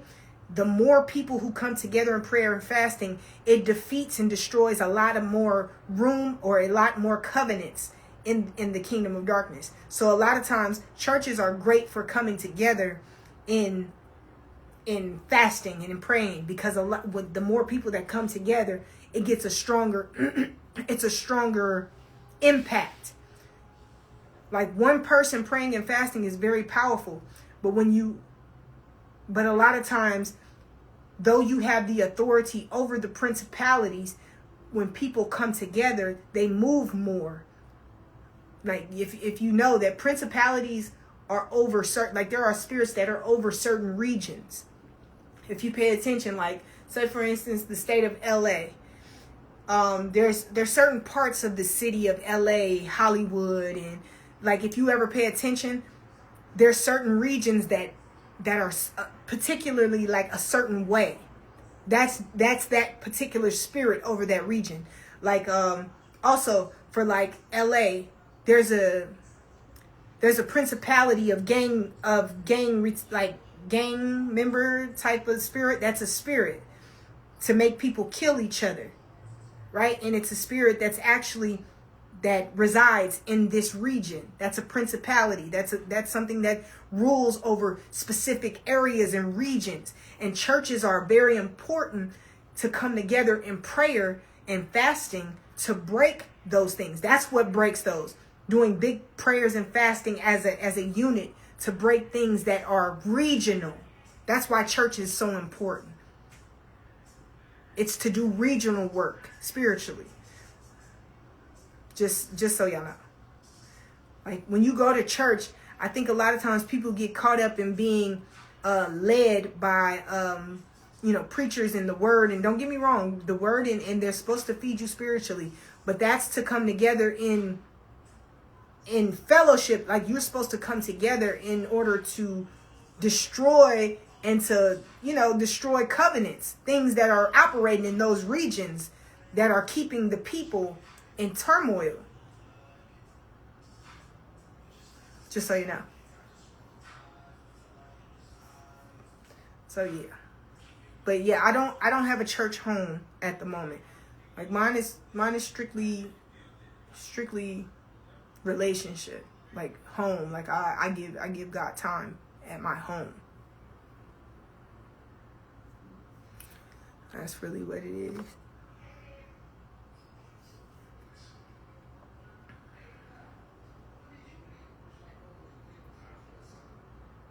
So we Friday, we good. Saturday, we cleaning. Sunday, we in church house. Cool. No, Saturday is the Sabbath.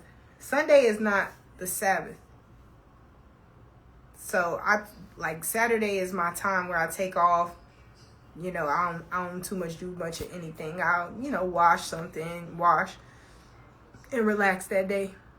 You have to study to show yourself approved unto God. You have to study. You have to study the show. You have to study to show yourself approved unto God. This is God's work. He got you speaking like this right now at 3:30 a.m. Dang, he powerful. I know. And this the thing. That's 3:30. That's 3:30 your time, right? So 3:30, 3 o'clock. The 3 o'clock hour is a real strong spiritual womb. It's the womb. It's an opening in the spirit realm where a lot of people who are in covenant with the enemy, they do a lot of demonic spiritual assignments within this time. If you ever wake up at 3 o'clock in the morning, this is why people tell you to pray when you wake up at a certain time. Because a lot of times God is waking you up at a certain time in order for you to defeat whatever assignment has been sent. This is the time where a lot of stuff has been sent, like some of the biggest assignments. 12 o'clock hour is the beginning. That's the beginning of a spiritual hour where it's very important. You do 12 o'clock prayer. Midnight prayer is awesome. Like right now is midnight. And it's so crazy that God got me talking about this at this time. This is me basically spreading the word. So it's just as effective as if I was praying while spreading this knowledge. That's so interesting. But yeah, so 12 o'clock hour. This is the 12 o'clock hour. 12 o'clock midnight is, for me, that's the beginning. That's the opening of the spiritual realm. The spiritual realm opening, right? It's 12 o'clock. That's the start of the new day. So if you ever realize, or if you ever come to know, this is the time where before time, like within 11:30, but like right before the time midnight comes, a lot of people who work in covens with the enemy, right? And y'all be thinking this is a joke, and y'all be thinking this is like not real, but there are people who are specifically, just as well as there are Christians and people who believe in God and who pray and do that, there are people who are born in darkness like that. They are born to be in covenant with different spiritual, like principalities and deities and different things in this world.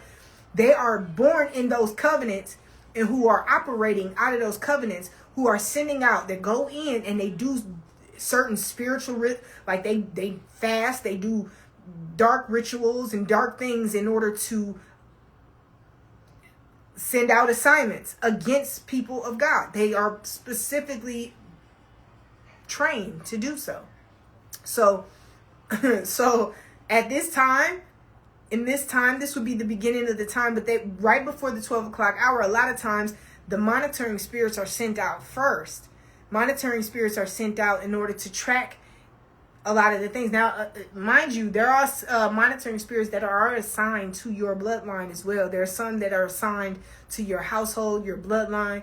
And if you don't know how to break those spirits, then they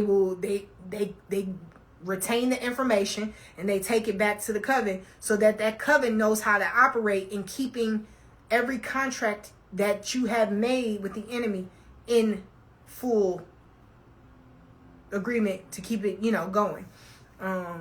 It's 2 in Dallas. So it's 2 o'clock right now. So you're right before the womb of the hour. You're right before the womb.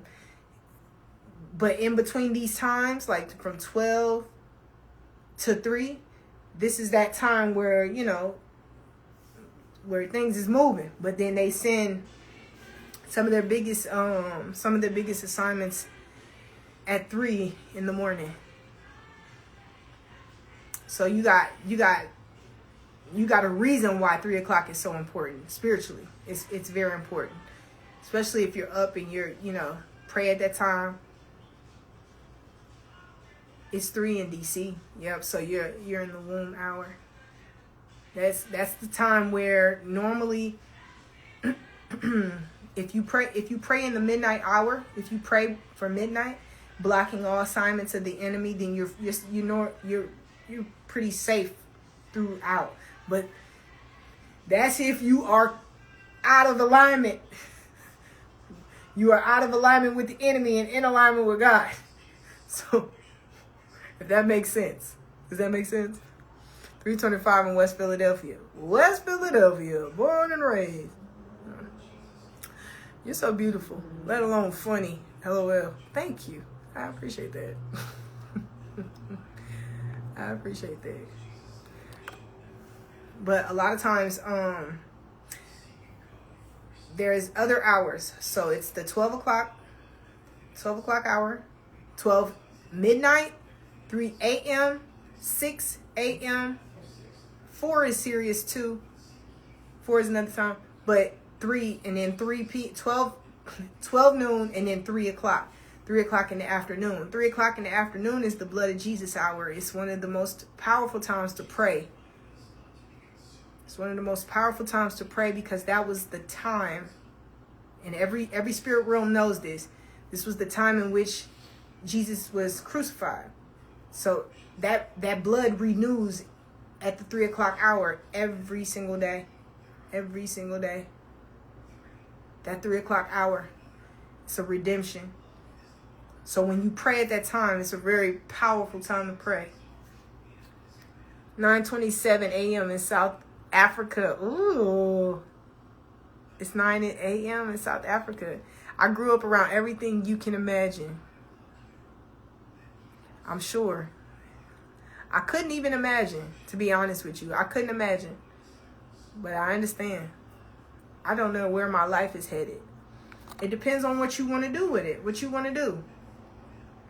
You gotta, and this is the thing. God puts purpose in all of us, right? He gives us all a purpose. We have great purpose in us. All of us. We all do. If you want to know where you're going, just ask God where you headed. Ask him. He'll answer you. But you got to know what you got to know what he's putting in your heart. What's in your heart to do. Like, you know there's something. There's something in you. So then you may not see which way you're going. You may not know how you're going to get there. But one thing I've learned, right? Dom, haven't been to a physical church in years. Thanks for the knowledge. I'm glad that I can give it to you. You know, a lot of times you don't find God in church. You know, my relationship with God came because I really went looking for him at home. Should a woman love a man for what he buys her or nah? Nah, absolutely not. I think everybody deserves to be loved for who they really are. But people have to start being healed enough to be exactly who they really are. You understand? A healed version of you is one that doesn't look for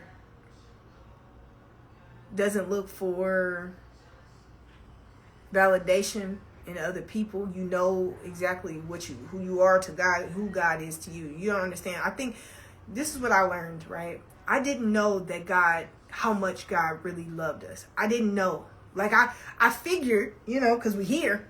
I figured, but I didn't really know. I didn't really know till I started reading the Ethiopian version, the Bible, and I read the book of the universe, the story of the universe. It's a Ethiopian book. It's a book of that of the Ethiopian book. It's a lost book, basically. You are a Proverbs 31 woman. I appreciate that. If you are saved, then the church lives in and through you. That's true. That's true. You're amazing, Dominique. I know where you came from. I appreciate that. If we was cool, I would put a hickey on your forehead. No, you would not. No. Where you from? Where you from?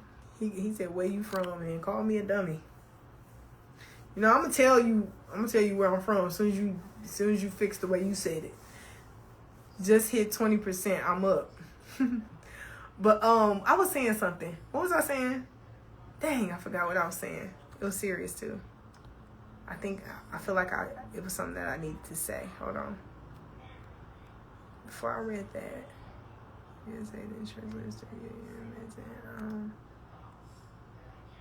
God loves everybody. He does love everybody. God does love. That's what okay. Thank you, Holy Ghost. So I wasn't aware of just how much God really loves us. I knew, but I didn't know. And that was a trick from the enemy. Of course it was, because it's like, as much as I love God, it was like I didn't know He was so personal about loving us.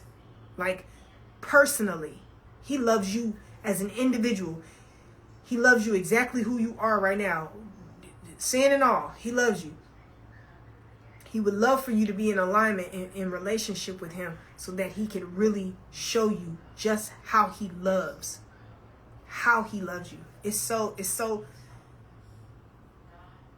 profound. I promise you. It's so profound.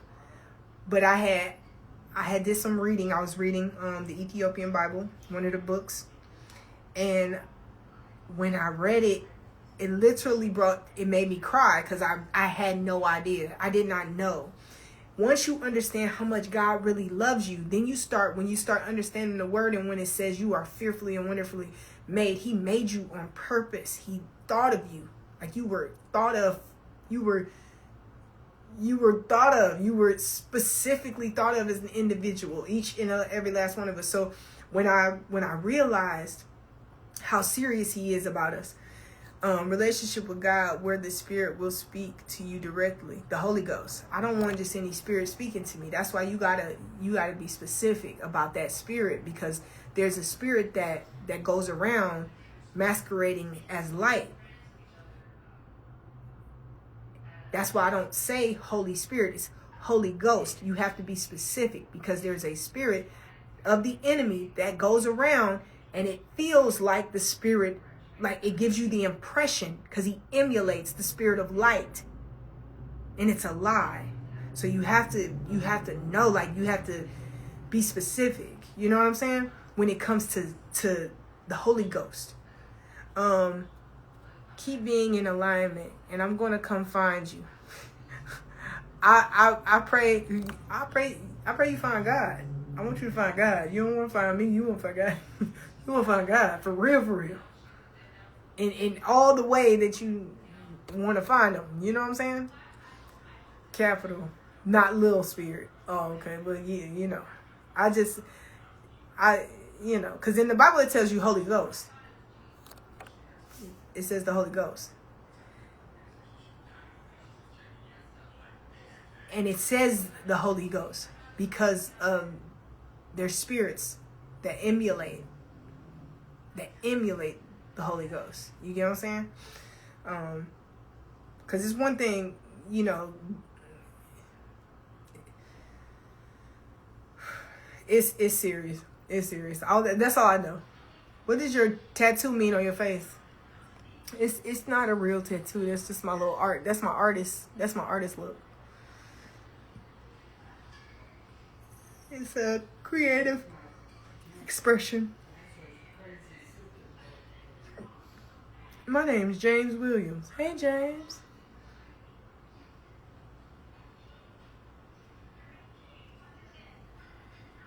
Though I don't think that's your name. Preach, little mama. Wait, dead to out of body to the Holy Ghost. Tell you a what? Graphic artist. Yes. I like being creative. Sometimes, you know, I'm just now getting to a point where I'm being able to express it freely without any second guessing, second thoughts. Tell them, oh, but yeah, second thoughts, any of that, but.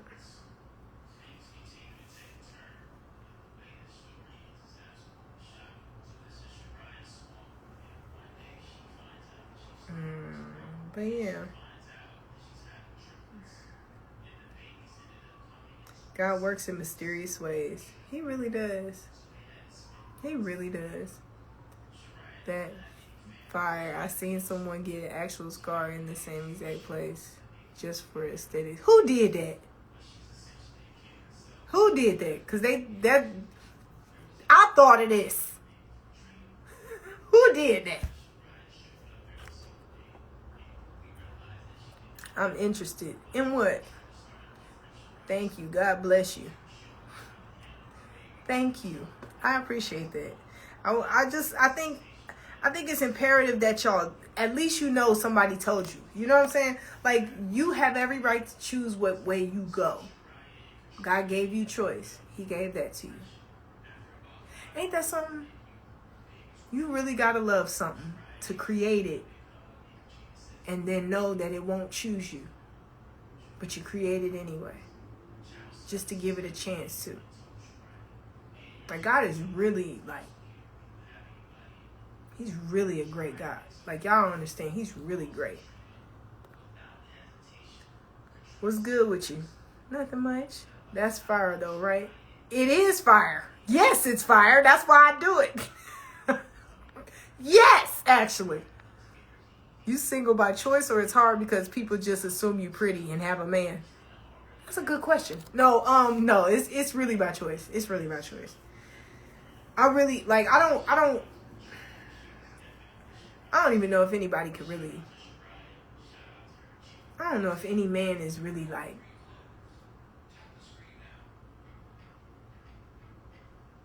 emotionally, mentally, or spiritually equipped to deal with me. To be honest with you. Like, I don't know. He's got to be from God. He has to be. He has to be. Unless God is conditioning him, God is conditioning him to be exactly who, he has for me.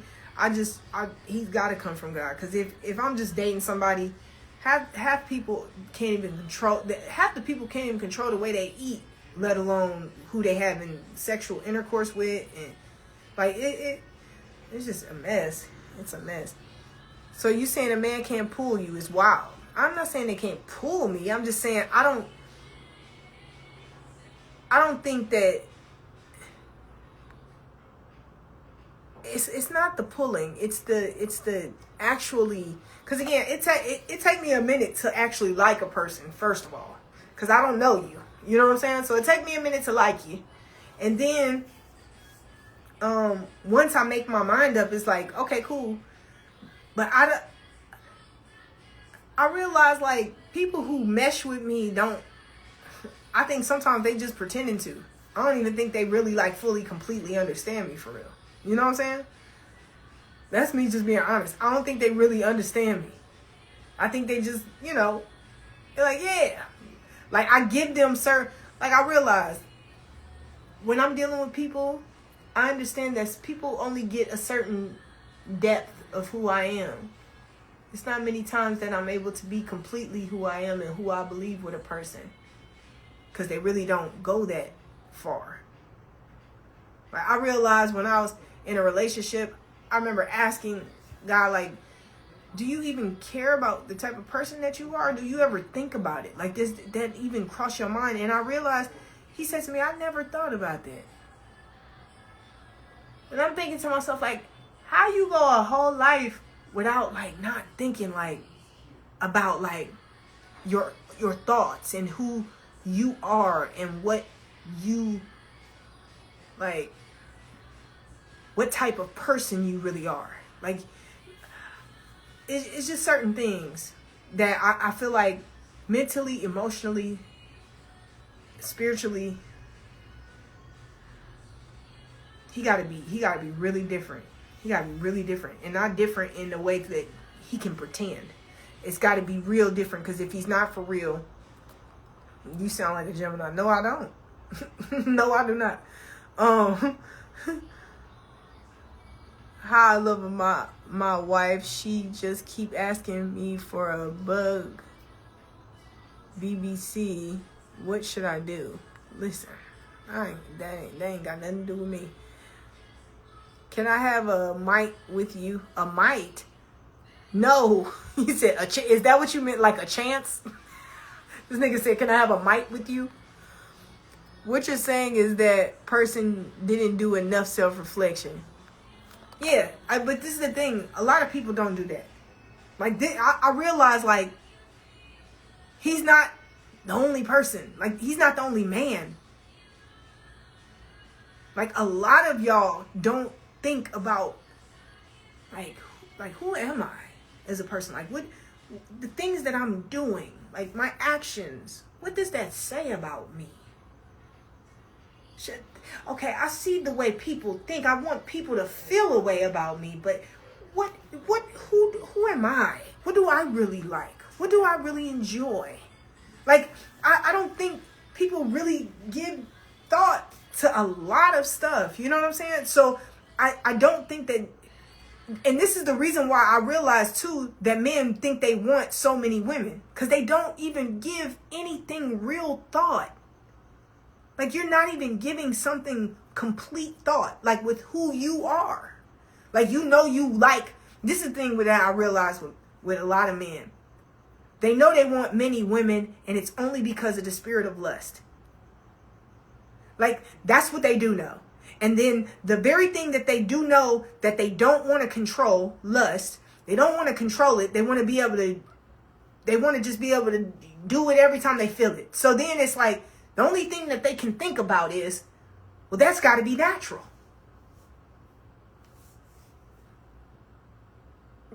It's a man. That's just how a man, like, listen. That's not just how a man is just wired. Don't get me wrong. Y'all wired different than women, yes. But the lust spirit works that he does the work on either way. He does the work on both sides of the fence. And if you lack discipline, if you do not fight that spirit, you do not break that spirit, if you do not bust that spirit, you will think that it is something that you're supposed to feel and that you should fall to it every time, rather than actually examining yourself. Like, Now, as a person, I know that I wouldn't want someone who sleeps around with other people. So the way that I'm feeling, this is not natural. This lust spirit, it's not natural. You can actually break that spirit.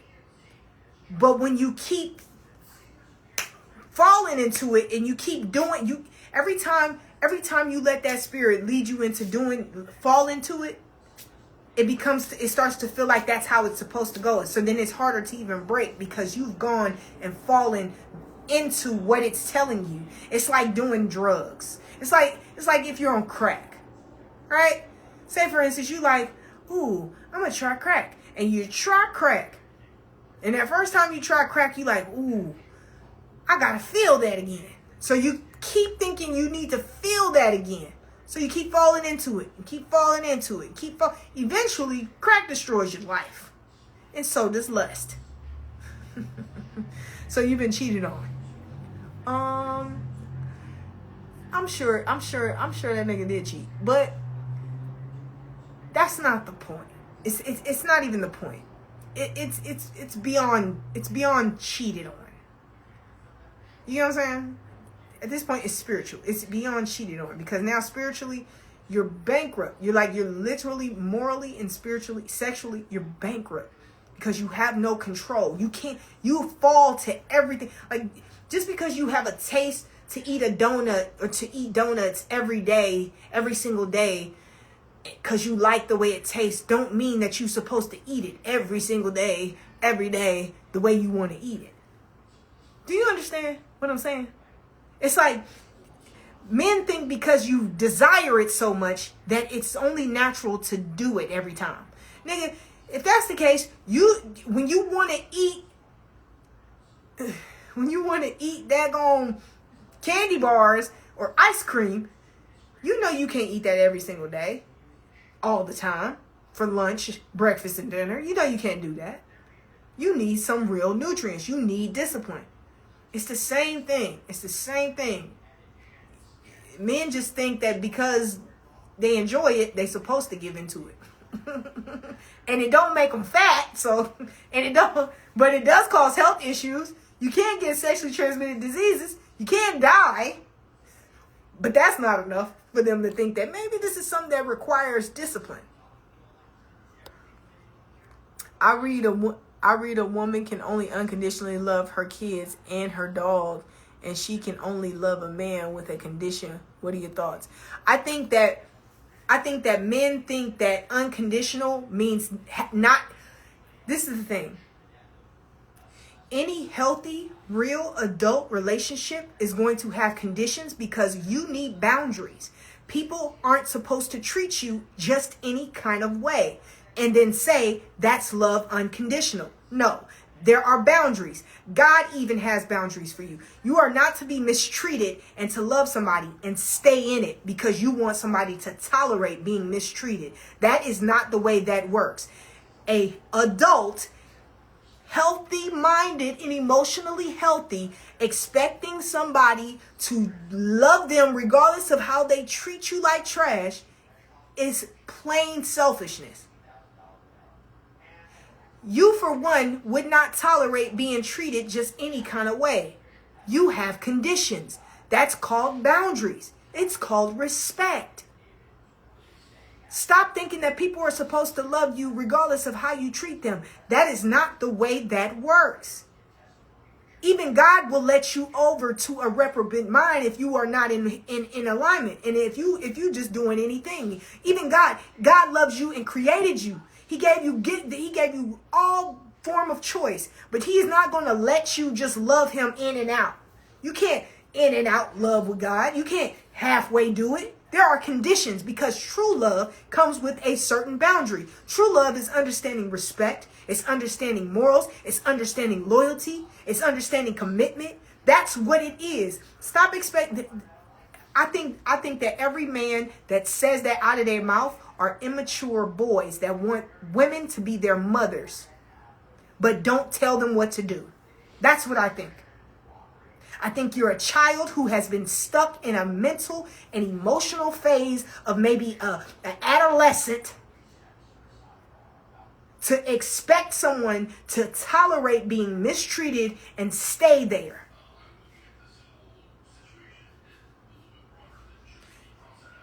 Real love has boundaries. Real love don't let anything just happen to it. True love is adjusting to understand the boundaries, the respect, and the mutual reciprocation. There's reciprocity in true love. You're not going to tell me like, oh, unconditional love means loving somebody regardless of it. No. You expect someone to be stupid. You want somebody to not love themselves enough to love you. You want them to love you more than they love themselves. That's what you're saying when you expect unconditional love. Now, if you mean like, oh, I'm not going to love a man unless he got money, that's a total different thing. Unconditional love means to not bend the love at the highest peak, which is a condition for beauty of feeling fearless with respect boundaries. Shut up. Because you just, shut up. Shut up. Shut up, okay? Because what? What was even that? I think you just wanted to sound smart at this point. Because what? I'm going to read this out loud again. Unconditional love means to not bend the love at the highest peak, which is a condition for beauty of feeling fearless with respect boundaries. Explain. Because maybe you know something I don't. Please. Explain.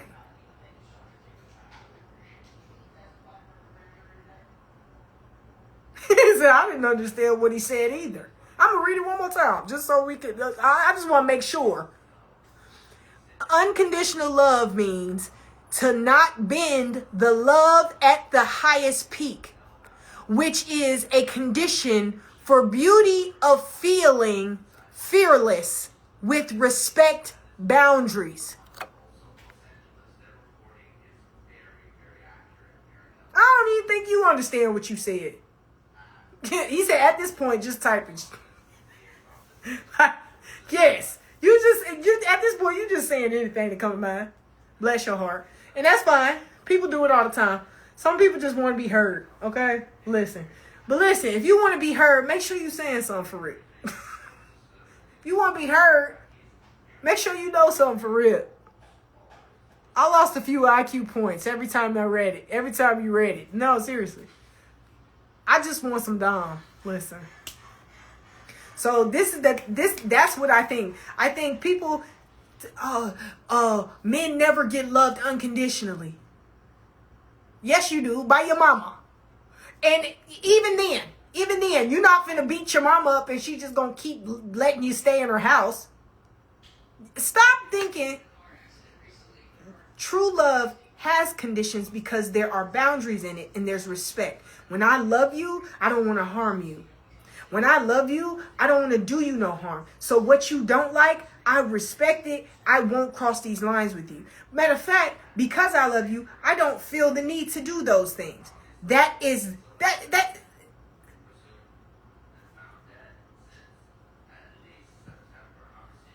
how can a man get with Dom? I mean, he can't. He gonna have to really pray to God about it. Cause honestly, I just don't be bothered with y'all. I don't want to be bothered with y'all. Gum looks so pink and tasty. Please stop it. But yes. What's your eyes? What you mean? What color? They brown. Can't you tell? Good night, gorgeous. Good night. But yeah, we the same. What we talking about? What's up, pretty? Hey, Kenny. Even unconditional love comes with a condition. The condition is you gotta love no matter what. I mean, I just wish people would stop misusing these things. It's like, and I really find it in men saying it. A lot of men say it. A lot of men think like, we're not loved unconditionally. Nigga, you want to be coddled and spoiled. You want somebody to do exactly what you want them to do and don't say nothing. Even if that means hurting them. That's what you want. That's what you want. That's what unconditional love is to you. Mind you, you wouldn't let nobody do it to you though. You ain't loving nobody unconditionally. Matter of fact, soon as she tired and she don't want to throw the booty back, you ready to cheat. Huh?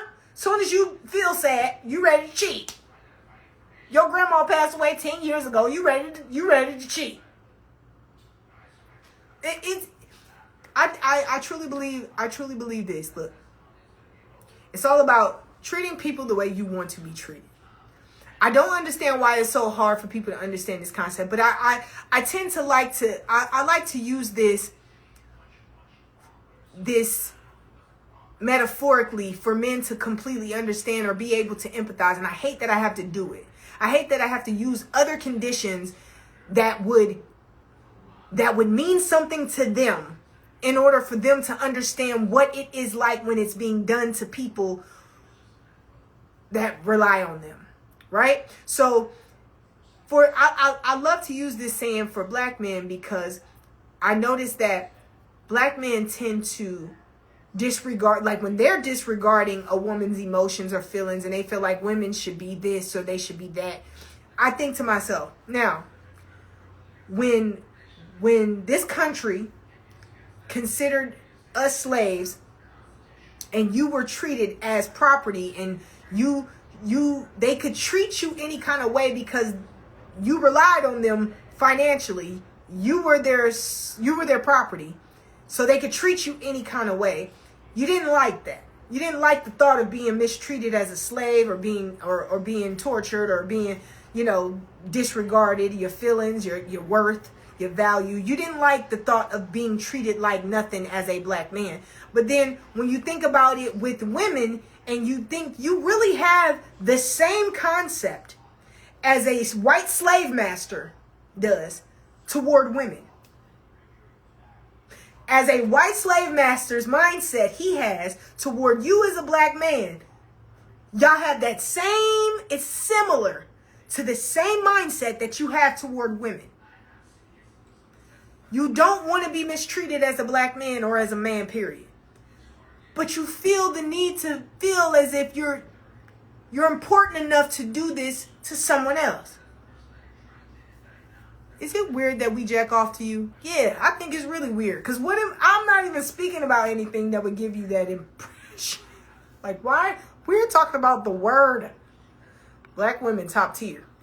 I mean, that's facts. But, you know, if you think about it, right? And I use that because a lot of times people do not care about how they're treating other people until they understand when it's done to them. And I don't quite get that. I don't quite get that. Like, I mean, I wouldn't, but again, some people are just wired differently, okay? You see somebody hitting something or mistreating it, you would think, that's not right. Unless, of course, then you find reason, like, oh, they defended themselves. Okay. But to just feel this way about somebody, just to feel like because you pay for everything in the house, you should be able to cheat in peace. It's crazy. Because guess what? If it was the other way around, you would not want to be doing, not want nobody to do you that way. I don't get it. Do you have that one guy you have to stay away from because you lose focus off your path? No. I don't have that one guy. No. Hey there, Gordy. Are those contacts or did you unlock? The second one. I unlocked it. I found the key underneath the sink. I found it. So, but yeah, I think it's so unfortunate. I think it. Hey there, how are you? I hope you're doing well. We fighting. You cheat on me. Listen, I'm not a cheater. I've not ever had that problem. I don't ever had that problem. Listen, if I ain't out here doing it right now, why would I do it when I'm in a relationship? You know what I'm saying? Like, I realize something too. When people are out here and they don't have any real sexual discipline and they don't have any ways that they're carrying themselves with morals or anything, if they do it loosely already, there's a high chance that they might not be faithful to you. Because they don't have discipline. Casting Friday for movie downtown LA. Oh, okay. I would come. It's Friday.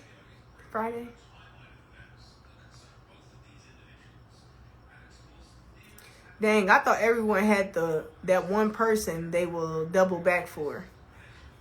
I did that one time. I did it one time. He let me know he did not like me, and I moved on. I did it one time. That's the only time I've ever done it, too. Well, yeah, that's the only time that's the only time I ever did it, where I walked away from somebody and I went back to see if it was real. Yeah, he showed me he didn't care nothing about me. He let me know, move on. I was like, all right, I'll move on. Like choking you out, nah. Like it ain't even. I don't let things get that far.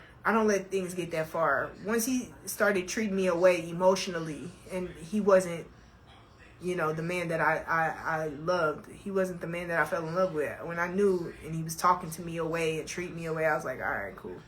Like, you ain't got to start putting your hands on me. I'm out of here. I'm out your way. I love when you do them skits. Thank you. Okay, you said 1 p.m. my office. Okay. How many rounds can a man last for you to get satisfied? Listen, don't be asking me no stuff like that. What is wrong with you? I love when you do them skits. Got that. Thank you. What kind of question is that? Listen, don't be asking me no questions like that. People ask for unconditional love because they remember when it was at its highest peak and ignorance was bliss, and they felt fearless from those times. You felt fearless because you wasn't afraid you was going to lose someone who kept putting up with your mess, who kept letting you mistreat them, who kept letting you treat them ways that you wouldn't allow somebody to treat you.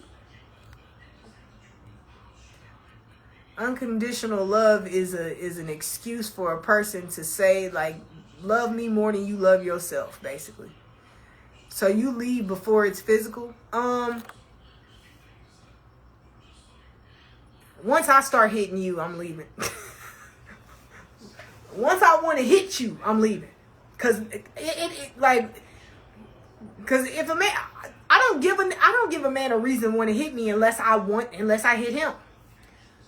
So I don't, you know what I'm saying? I don't really give a man a reason to want to hit me unless I put my hands on him. So when I go to get angry and put my hands on it, it's time for me to go. Because if I'm doing any of that, I know that I'm doing it because I'm not being respected. I'm not being valued. Like, a man is really like, he's moving real wrong. If I want to put my hands on you, you ain't right. I promise you ain't right.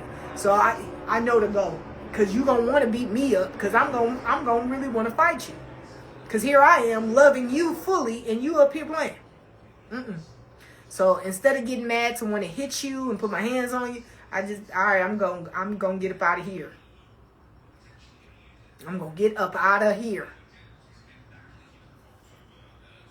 Because now I'm hitting you. And if I'm hitting you, then I'm crying. I know I'm crying. Why am I crying? Why I love you and you got me crying? I'm out of here. I'm gone. If I ain't crying tears of joy, why am I crying? Now I'm crying and fighting for my respect? No, I'm getting out of here. This ain't the right place. This ain't from God. Dom's pretty hot. I feel you, Johnny. Not gonna lie. Why you up? Because I ain't sleep. But what if the hitting is coming from a toxic, loving space? Then you need to go get help. Because I'm not finna let no nigga put his hands on me. Because one thing about me, I'm going to tell you something. Every now and then a man meets a woman that he probably didn't want to do that. Every now and then. Every now and then you get the right one. You go and you put your hands on the right woman. You get the right one. Some of them don't mind giving your family something to do on Sunday. You understand? Some of them don't mind. You're not finna come and put your hands on me because you want to hit me. Because you want to. Now, you better go get some therapy. You better go fix that. You better go get some help. I'm telling you right now. It ain't no toxic love. That is not love. Anytime somebody hitting you, it's not love. If I hit you, it's not love at the moment. If I'm hitting you because you done broke my heart. Now, men, I don't know why y'all hit. I don't know why y'all hitting. Been going into her before work all week, bro. I don't hit women, but that's how she expressed herself. But that's not normal. Should nobody be putting their hands on you? I'm just gonna tell you. That's why when I know when I'm hitting a man, I know it's time to go. It's time to go. Cause I would never hit a man. I would never hit a man that is doing good that's treating me well. That's good to me. I would not ever be putting my hands on a man that's amazing. If I'm fighting a man, I'm fighting because he done broke he's playing with me. He's playing with my heart. And the thing is that I make real life decisions based on how the person I love, like I'm willing to make life changing decisions to keep a person in my life. So when you playing with my time, you're gonna make me want to hurt you. So if I get to that point where you disrespecting me and treating me away and I'm ready to because that's really the only time I really want to put my hands on the person. When I'd have been lied to, like when I've been lied to and I'm disrespected, that's when I want to fight. Like, otherwise, I ain't gonna want to hit you. Okay, just checking. Oh, yeah, nah. But see, I done got to the point where in my last encounter, I put my hands on him, and I was like, I got to go. And I left. I was like, I'm hitting this nigga. It's time to go. I hit him. I didn't put my hands on him. I got to leave him alone. And I did. She can hit me, because then I can leave. Oh, man. You're going to go through the ringer if you really love your man, though. No. No, you're not. No, you're not. No, you're not. You're going to really go through the ringer if you don't love yourself. That's when you tolerate that. When you don't love yourself. When you love yourself, you will disconnect from anyone who does not treat you accordingly. That's family, friends, associates, companions, business partners, dogs, cats, fish, anything. When you love yourself, you will disconnect from anything that does not respect, love, and value you. And once you understand that, you can't be tricked and you can't play yourself. Don't play yourself. It's a good thing you know to leave. Yes, I do. I definitely do. I don't stay. I stayed. There was one man I stayed and let him treat me like trash for a good year and for a good little year and a half or so. I ended up in therapy for PTSD. And I almost went to prison for attempted murder. I will never stay. Never. The moment a man show me he not right, I'm leaving. I'm never going to try to make somebody love me right, the right way. I'm never going to try to make somebody choose me. I will never do that. Never again in my life. The moment I know that a man wants something else, I'm leaving. I will never stay. I will never stay. You will never get me to stay somewhere a man is still looking or wants something else. I'm not going to try to keep you, make you keep me, make you stay, make you choose me, make you do right by me. No, I'm good. Jesus, it was that bad? PTSD? Yeah. Yeah. Yeah. Yeah. It was that bad. That nigga was awful. The worst decision I ever made to stay. Thinking, well, maybe he'll see that he should really choose me and love. I'll never do that again. As soon as a nigga looks somewhere else, all right, cool, I'm out of here. You ain't got to, I promise you. Like niggas, oh, you didn't love me. You couldn't even choose, nigga. You don't understand what I done been through trying to make a nigga see me. I'll never do that again. Never. Oh, you playing games. You just think you can. Nah, nigga, this ain't pride. I don't walk away from somebody the first time you play with me because, oh, I don't want to look stupid. Nigga, I have gone through hell hoping someone finally saw me, finally chose me, finally did right by me. I almost lost my life. I almost lost my freedom. My career, everything. Thinking I was going to try to convince somebody like I really mean well by you. Nigga, no. I'm really a good choice. I'm loyal, I'm faithful, I'm honest, I'll do it. Nigga, I'm not. Never again. Nigga be shocked I really did. Now a nigga be shocked. I love it because the nigga I'll be like, look, I like you. I love you. But you play with me, I'm gonna leave you. Niggas be think I'm playing. Niggas be mad when they realize I'm not. You really left. Yeah, you daggone right. Cause if I don't leave, I'm gonna take you out. I'm gonna leave. Because you're not going to play with me. You're not going to ruin my life. You're not going to ruin my career. You're not going to ruin anything God got for me. I'm not going to let you do it. Because you ain't got yourself together. No, I'm not doing it. I'm gone. I'm leaving. I will leave you. I leave the first time. The first time. I'm not playing with you. I double back for a nigga one time. Because, and you know why I double back? I'm going to tell you why I double back for him. Because when we were in that relationship, besides the little times I seen him do things that let me know he was still looking, he treated me good. And that was the first time I ever experienced really feeling like I had a partner. That's the only reason why I went back. And once he treated me like trash, when I went back to see if what we had was real, and he showed me it wasn't, cool. I'll let you go. I didn't like that I was tricked and lied to, given the impression that we could probably have something. I ain't like that. So it made me mad.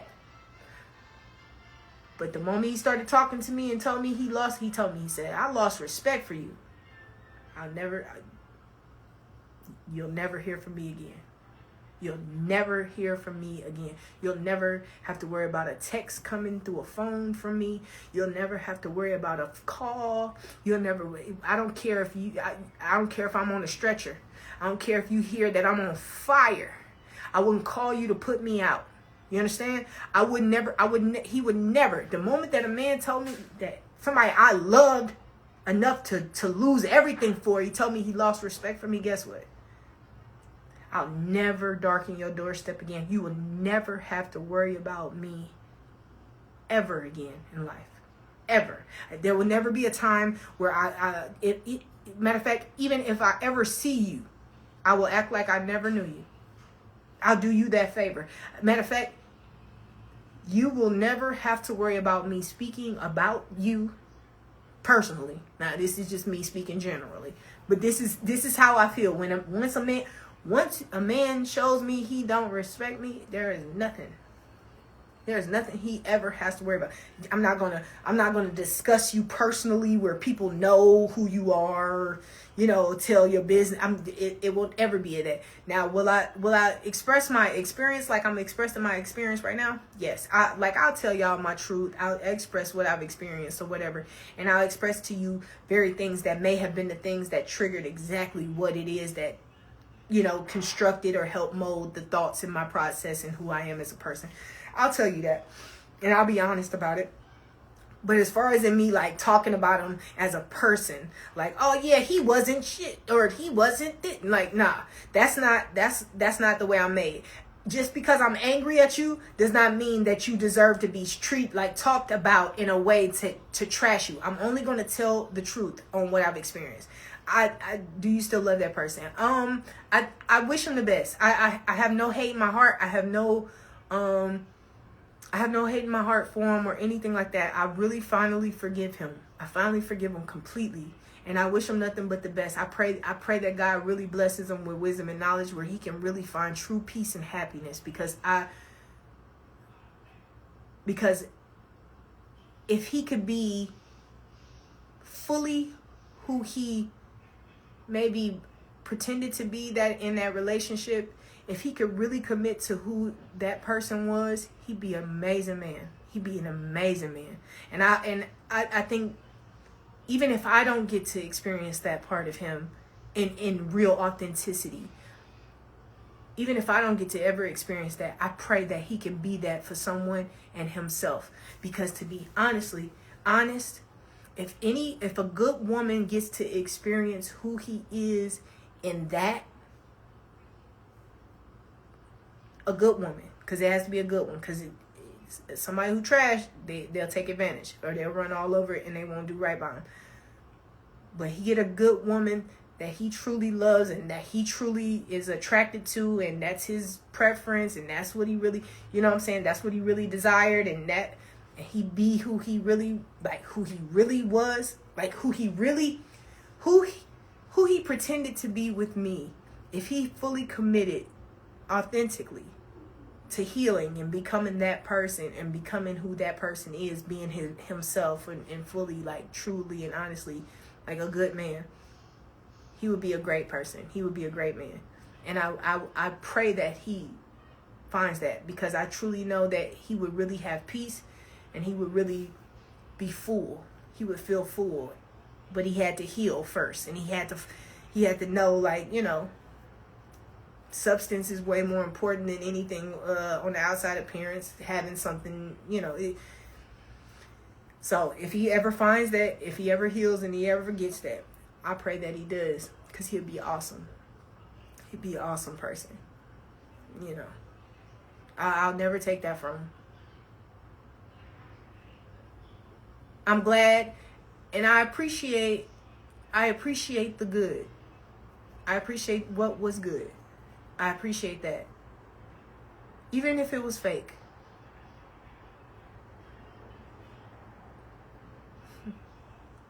Even if it was fake, I appreciate it because it was something that I never experienced. So I wish that for him, though. I wish that. I don't, but yeah. That'll be it. That'll be the most that'll be the only time I ever double back. Once I walk away from something, I'm gone from it for good. That was the only person. That was it.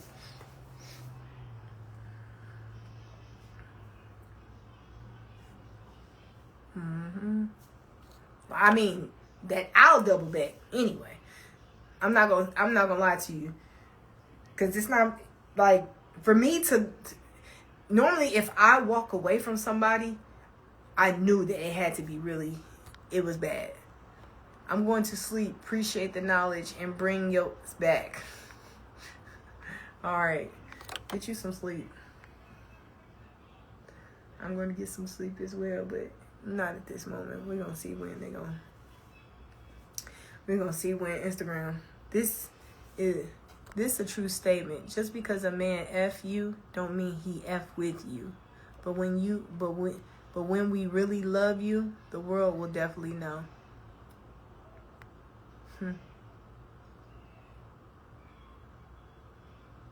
That's interesting.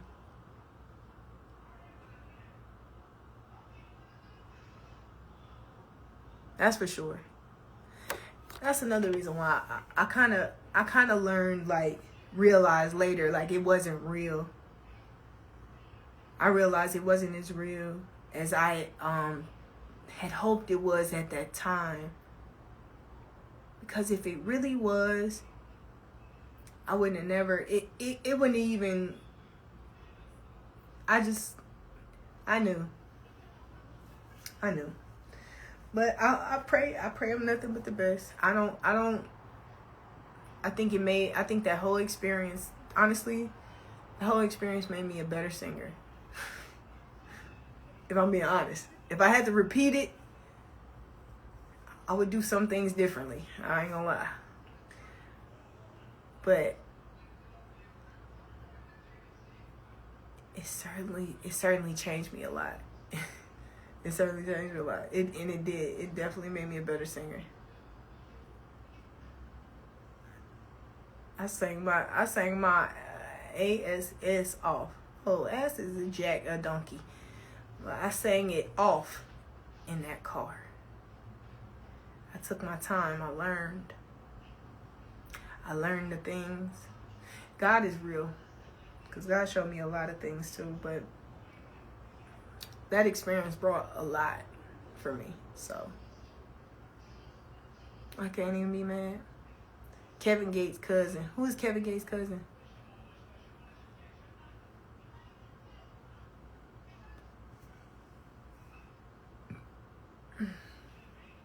If it was really meant to be, the universe will bring you back to them. I don't want nothing that God ain't got for me. I don't want nothing from the universe. I want what God has for me. I don't want nothing that ain't from God. Because anything that God gives you don't come with sorrow. Don't get me wrong. Life happens, things happen. But certain things, when God designs it for you specifically, the very things that's embedded in me, it will mesh. I won't have to be trying to fuss and trying to argue with somebody to make them understand or hear me about, treating me or doing this or doing. It won't align and do it when they for you. When God give it to you, So being a social media influencer, do you date regular people? Yeah.